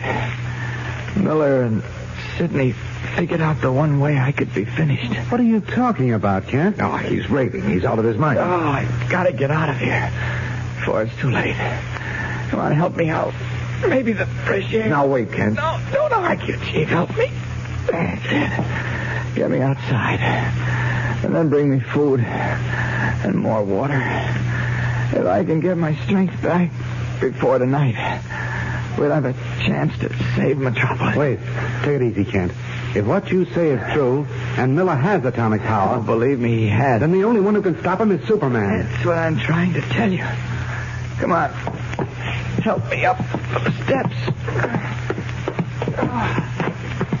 Pausing only long enough for Kent to eat some food, our friends drive back to Metropolis. And a short time later, Kent, almost recovered, and Perry White are in the office of Inspector Henderson at police headquarters. Henderson is barking orders over the telephone. That's right, Donovan. I want every boat except the police launches out of the canal by 5 o'clock this afternoon. And I want big floodlights, plenty of them, lighting up every foot of the banks. You got that? Okay. Check with me later. Well, I'm taking every possible precaution, but I'm afraid it isn't enough. We can't guard every foot of territory along the North Canal, the Metropolis River, and the reservoirs above the city. Well, what about the Army, Inspector? Well, they're cooperating, Mr. White. But even so, it's almost a physical impossibility to cover all that territory. Why, he might be disguised as a soldier again, a laborer, even a woman. I'll know him. Only I see him in time. Big help you'll be, Kent. Kent, do you have any idea how close the Atom Man has to be to his target to demolish it? I don't know for a fact, Inspector, but from what I overheard him say, a couple of 100 yards is close enough. What? Oh, a couple of 100 yards. Right. I can't believe it. It's too fantastic. A human being able to generate atomic power? Oh, we're frightening ourselves with a boogeyman. We can't ignore the facts. Now, as I see it, we're face to face with oblivion tonight. Unless Superman can stop Miller. Well, how do you expect to get Superman? Just look him up in the phone book and give him a ring? Oh, I might not have to do that, Chief. What do you mean, Kent? I can't tell you now, but take my word for it. Oh, stop it. This is no time for nonsense. Besides, Miller said Superman was dying. He was. But he's recovering rapidly. I don't know if he'll be strong enough by tonight to handle the Atom Man in the only way he can be handled, but he's certainly going to try. Oh, he is. And how do you know? Well, I know. How, Kent? Good heavens, man, if you can contact Superman. I think I can. Goodbye, Inspector. Goodbye, Kent. Goodbye, Chief. Oh, what are you shaking hands for? Well, this may be the last time you see me. What? Either Superman or the Atom Man will be finished tonight. Well, what's that got to do with you?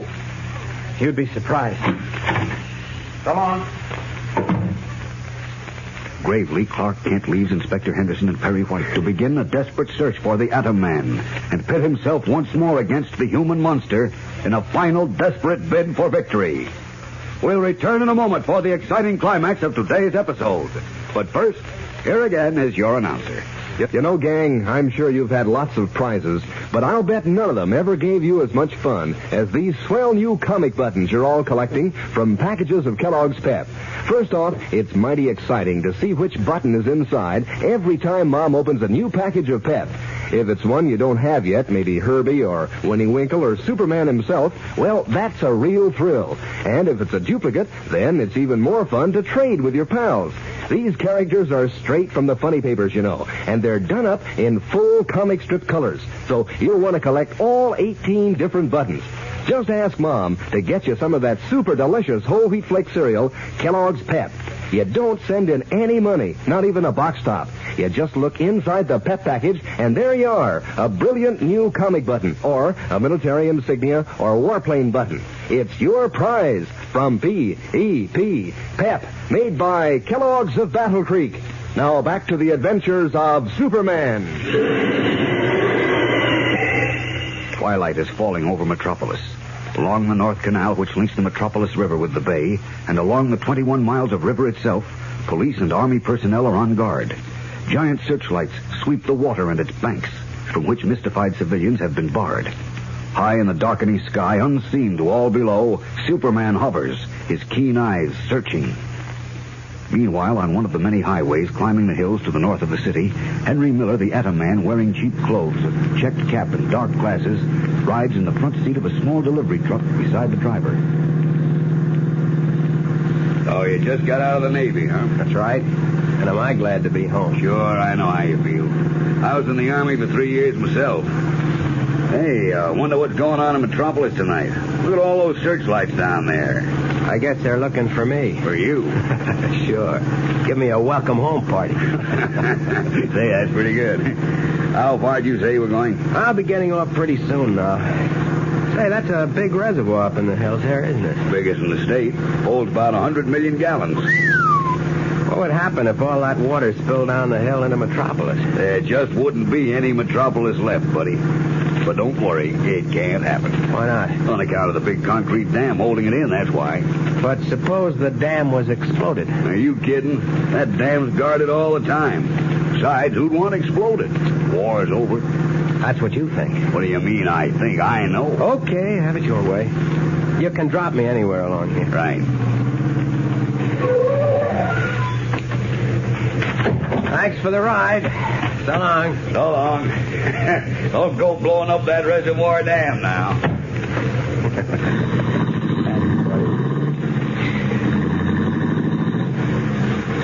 That's exactly what I'm going to do in a very few minutes. And that will be the end of... What time does it get to be night, Miss Lane? What time? Yeah, what hour? I don't exactly know, Jim. What would you say, Chief? Foolish question number 9,782.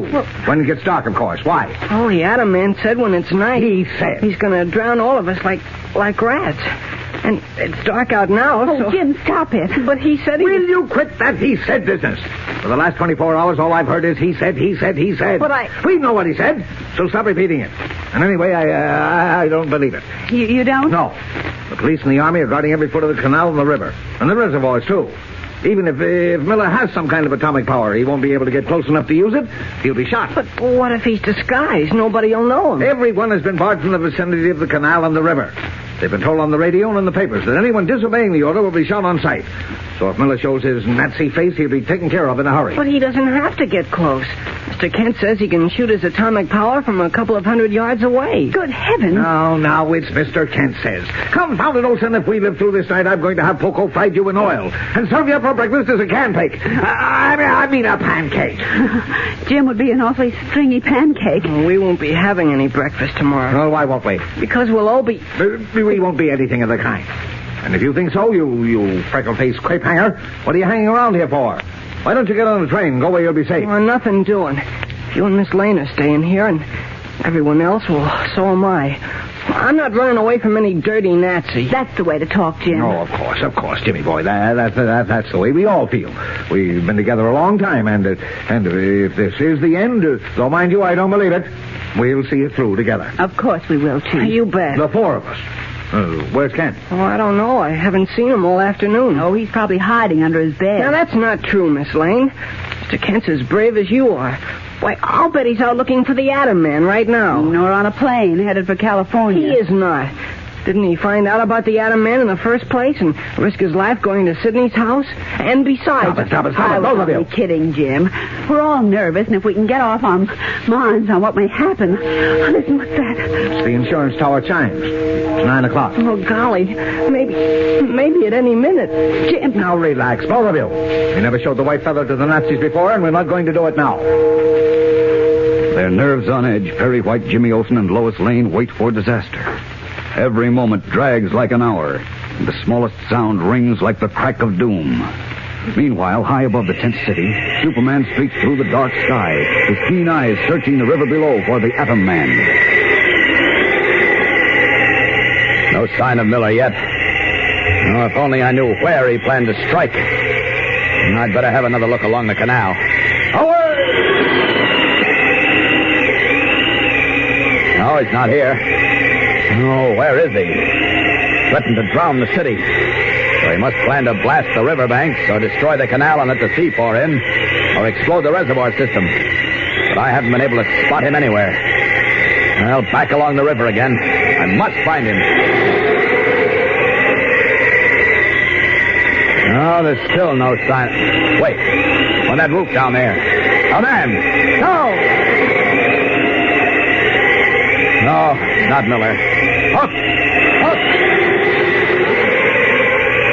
No, where is he? If I can only take him by surprise and tear that converter off his throat. It controls his power. Then I can handle him. But I've got to do it before he lets loose with that deadly lightning. I've got to find him. Away! Wheeling and turning like some great fish, the Man of Steel resumes his patrol of the river and canal, widening his range to examine all routes nearby, then rocketing away to circle the series of reservoirs which descend in ever-widening lakes from the distant blue hills to the very doorstep of the city. But in order to patrol as much territory as possible, he narrows his range to 200 yards of each objective, and so he fails to see the Atom Man in dark clothes and cap slipping stealthily from tree to tree through the black woods, still a half mile from the giant reservoir which, protected by a great concrete dam, looms like a mammoth basin above the city. And as the Atom Man approaches on his deadly mission, two unsuspecting guards, Joe Mitchell and Ed Terrace, pause after completing a circular tour of the huge silvery reservoir lake. Seems quiet as ever around here, Joe. Why do you suppose we got orders to watch out sharp tonight? Can't imagine, Ed, but something's up. Look at all them searchlights down there along the river and canal. Yeah, just like during the war. And they were expecting an air raid. Now that the war's over. Of course it is. There ain't no more saboteurs around. We got to watch out for. Well, we got to watch out for somebody. That's what the order said. Somebody who might try to blow up the dam. Nobody better try that. I've got my family down there in Metropolis. My boy and his wife live there, too. Jerusalem, if this dam ever went, Metropolis would be wiped out quicker than you can say Jack Robinson. Don't worry, it can't happen. Sure not. Hey, what's that? What? I just saw some lights across the water. There they go again. Where? Oh, yeah. Oh, those are the Army boys signaling to each other. Sam Lawrence told me they're on patrol all the way up to the Blue Hills. Yeah, if you ask me, someone's got the wind up about something that ain't gonna happen. That's what I think, too. What we gotta do as we're told. Should we go round again, Ed? Yeah, might as well. Warmer walking than standing still. Now, what's that noise? I don't know. Hey, look, Joe. Button tie, nice and fast. What? Where? Coming out of the woods. You see? Jerusalem. Looks like lightning. Green lightning. But it can't be. Of course it can't. Lightning don't make that hissing sound. And look, it keeps going in a straight line. Yeah. Ed, it's heading for the dam. By God Almighty, look at that hole it's through in the ground. Ed, what is it? I don't know. It's moving up to the dam now. Good Lord, if it hits the dam, that water's going to pour down and wash Metropolis off the map. Panic-stricken, the two guards watch the strange forked green lightning leap from the dark woods and like devil's fingers probe its way towards the huge dam, exploding monstrous craters wherever it hits the earth. The Atom Man is about to make good his threat. Where is Superman? We'll return in a moment for the exciting climax of today's episode. But first, here again is your announcer. You know, these days when it gets dark so early and you can't play outside, you members of the gang are having more and more time to work on your collection of comic buttons from packages of Kellogg's Pep. You can sort over your buttons and count up how many different ones you've collected and pin them in different arrangements on your dress or jacket or cap. And you can be making plans to trade duplicates with your pals, too. Boy, that's swell fun. And you can be getting plenty of laughs out of the pictures of your funny sheet characters. Take Smokey Stover, for instance. Boy, he's a humdinger. Bright red fireman's cap, big wide grin, and that fire hose with a little trickle of water coming out of it. Or Harold Teen with his famous bow tie. Or Superman himself, complete with Superman cape and insignia. Yes, sir, these buttons are just about the smoothest looking things you ever saw. You'll want to collect all 18 of them. So ask Mom to get you more of that super delicious whole wheat flake cereal, Kellogg's Pep.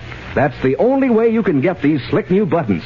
You don't send in any money, not even a box top. Just look inside the Pep package for your prize. One of these exciting new comic buttons, or a military insignia or warplane button. That's P-E-P, Pep, made by Kellogg's of Battle Creek. Now back to the adventures of Superman. As the deadly Atom Man, hidden in the dark woods, begins flashing his atomic power toward the giant billion-gallon reservoir above Metropolis, Superman, high in the air a few miles away, hears the first explosion and, veering swiftly, sees the long, jagged green lightning leaping toward the reservoir dam. What? Great Scott! It's Miller! In that patch of woods! Down! Rocketing down through the pale moonlight, Superman launches himself at the Atom Man, his hands outstretched like a diver's to snatch the tiny electronic converter strapped to the atomic monster's throat. But when he is almost within grasp of his prey, the Atom Man hears the great swoosh of wind, looks up and sees the Man of Steel plummeting down toward him. Quickly, he lifts his strangely meshed hands to direct the fierce atomic lightning at his unswerving foe. Struck like a giant bird on the wing, Superman's rush is halted. He falters, seems to shudder and spin completely about in the air. Wild with fury and triumph, the Atom Man shouts at him. You fool! Haven't you learned that you are helpless against me? I can't fight him this way. Losing my strength again. Up! Up! There. Just got away. Second more and I'd have been done for. All right, let him try to strike me up here. Let him exhaust his power. Uh-oh. He's shooting at the reservoir again. Better get down and draw him away. Down! Plummeting downwards once more, the Man of Steel draws the Atom Man fire, hoping and darting like a red and blue meteor as the fierce green lightning stabs at him and stabs again and again, crackling and hissing in the night like 1,000 giant snakes. Keep away, you fool! Keep away! Savagely, the Atom Man hurls his deadly power at his swirling, darting foe. Sometimes the hideous green bolts strike home, and Superman slows and falters, only to swoop out of range barely in time now. A titanic battle is raging in the pale moonlight. Miller, the Atom Man, pointing his metal-gloved hands aloft, sends fierce shafts of green lightning hissing and crackling at Superman, who wheels and spins and darts from them like some great bird, seeking an opportunity to flash in and rip the electronic converter from Miller's throat. Screaming like a maniac, Miller hurls bolt after bolt at the Man of Steel, watches him falter in midair like a wounded bird, and then barely swoop out of range. Come closer, I dare you! You're afraid of me! Superman is afraid of me! Gasping for breath, his mighty muscles weakened by the bombardment of atomic power, Superman clings to the top of a tall tree, regaining his last strength. The Atom Man, whirling about, sees him and advances, his strange meshed hands outstretched, forked green lightning trickling from them to pierce and shrivel the trees in his path, to rend and uproot them, and send them crashing to earth with a roar like Jovian thunder.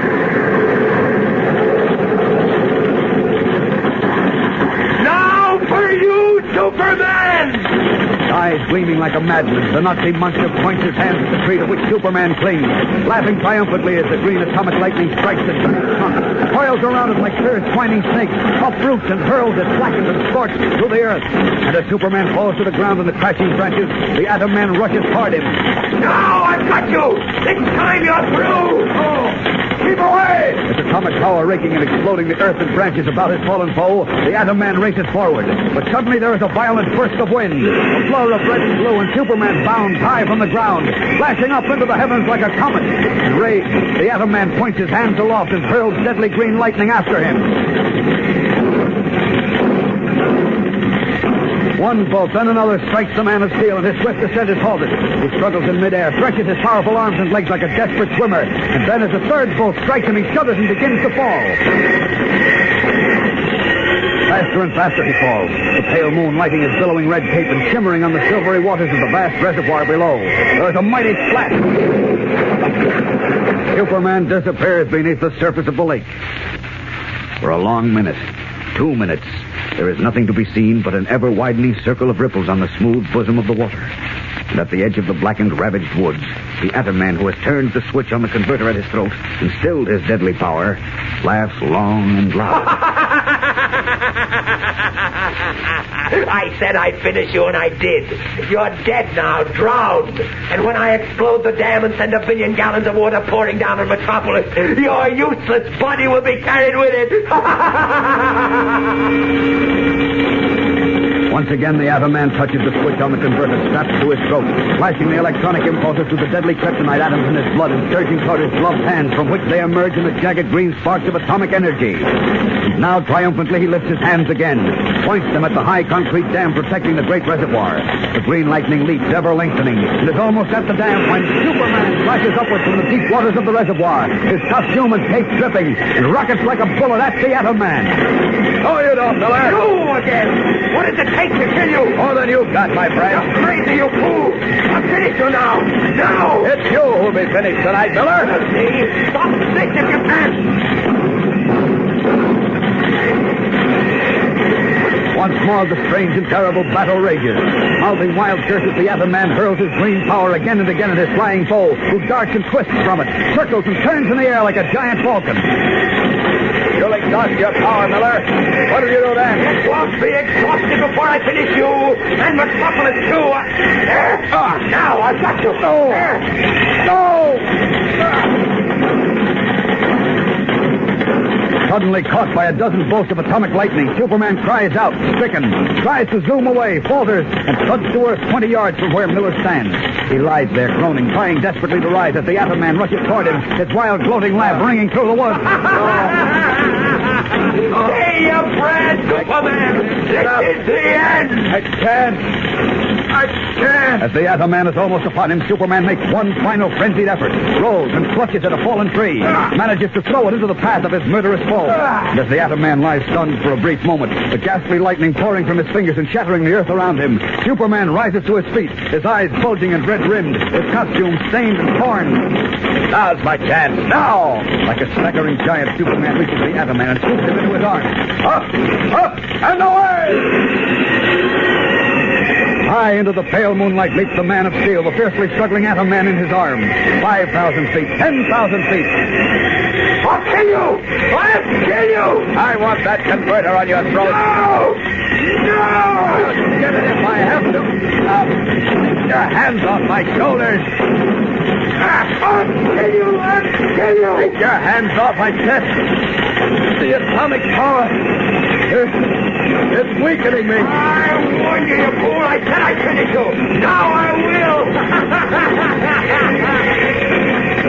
Fastening his metal gloved hands on Superman's shoulders, the atom man's wild laugh rings insanely through the heavens as he witnesses his powerful foe shudder, feels him weaken and grow limp. Die, Superman! Die! Stop it! My strength is almost gone. I'll drop you. No! The terrible atomic power smashes again and again at his weakened body. Superman loses consciousness. His head falls on his chest, his eyes close, and his strong arms relax their grip on his opponent. I'm falling! I'm falling! Screaming in terror, the atom man feels himself falling, shrieks in panic as he sees the ground miles below rushing up to meet him. A few feet away, his red cape billowing about his limp body, Superman falls too. Faster and faster, the two deadly enemies, both of them helpless now, plummet down toward the bank of the city's North Canal, where police officers and soldiers, attracted by the amazing green lightning miles above, stare upward in open-mouthed wonder. And then there are two smashing, sickening thuds. As first the atom man, and then the man of steel strike the earth and lie still. We'll return in a moment for the dramatic climax of today's episode. But first, here again, your announcer. Say, wouldn't you feel mighty proud to be the first in your crowd to collect all 18 of those new comic buttons that come in packages of Kellogg's Pep? Why, you bet you would. You'd feel like strutting down the street with all those bright-colored buttons pinned on your jacket or your dress or cap. So don't let anyone get ahead of you. Get busy on your collection. See how soon you can collect them all. They're pictures of your old funny paper favorites, you know, like Moon Mullins. Boy, doesn't he hand you a laugh. And there's Smitty and Herbie and Smilin' Jack and Superman, of course. You couldn't leave him out. And how those bright-colored pictures stand out against the clear white background. Look mighty slick. And these sturdy metal buttons will last, too. You'll have them a long time. But you know, the best part is you don't have to send in any money to get these swell buttons, not even a box top. And you can't buy them anywhere.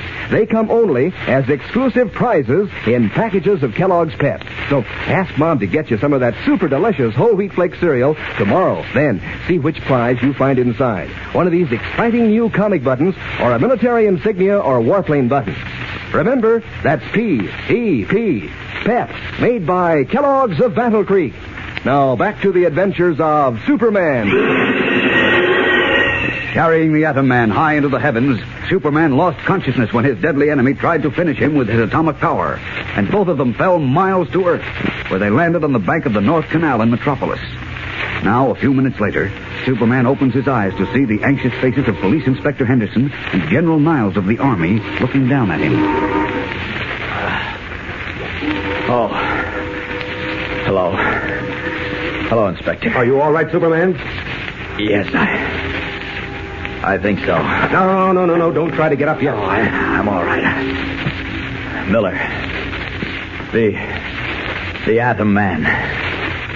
What about him? He's finished. Finished? Are you sure? No doubt about it. What's left of him is under the canvas over there. You saved Metropolis tonight, Superman. You certainly did, and I want to extend my thanks and the thanks of the Army. I'm General Niles, by the way. Thank you, sir. I didn't mean to let Miller die, but I carried him into the air to prevent him from exploding the dam. Then he tried to finish me. I lost consciousness. You did a wonderful job, a simply wonderful job. We've had a report of what happened at the reservoir. If it hadn't been for you, every man, woman, and child in Metropolis would be dead by now. We owe you more than we can ever repay. You don't owe me anything. I'm fighting for the same things you are. The end of tyranny and intolerance. Then I'll only say, thank heaven that the worst threat America ever faced is over. I'll second that. Sorry, gentlemen, but the threat is far from over. What do you mean? It isn't? I mean that a terrible threat still remains. To me, to you, and to the entire world. Amazed, Inspector Henderson and General Niles stare at Superman. Henry Miller, the deadly Atom Man, is no more. So what can his conqueror mean? You who have followed this story closely may be able to guess what Superman means. Know why, at this very moment of his greatest triumph, his own life and the lives of all humanity are still in mortal danger. In tomorrow's episode, the Man of Steel explains and begins a new and thrilling adventure, which is even more exciting than the one from which he has just emerged.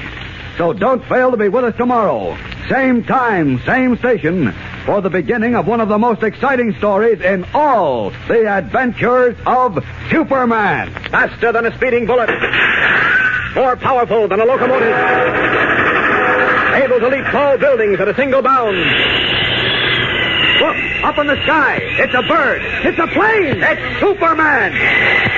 Fellows and girls, be sure to follow the adventures of Superman. Brought to you every day, Monday through Friday. Same time, same station, by the grand old Kellogg Company of Battle Creek. And for other thrilling adventures of Superman, see your local newspaper. Superman is also a copyrighted feature appearing in Superman DC publications. Say, gang, here's some razzle-dazzle news to flash to Mom. Kellogg's Variety is back. So now, everybody at the breakfast table can have the Kellogg cereal he likes best. For Kellogg's Variety is that grand variety carton holding 10 generous packages of 6 favorite Kellogg cereals. Are they delicious? And does Kellogg's Variety make breakfast fun? Why, it's better than a grab bag because you get what you really want. Today, ask Mom to get Kellogg's Variety, the package that makes breakfast a picnic. And be sure to be with us tomorrow for the thrilling adventures of Superman. This is the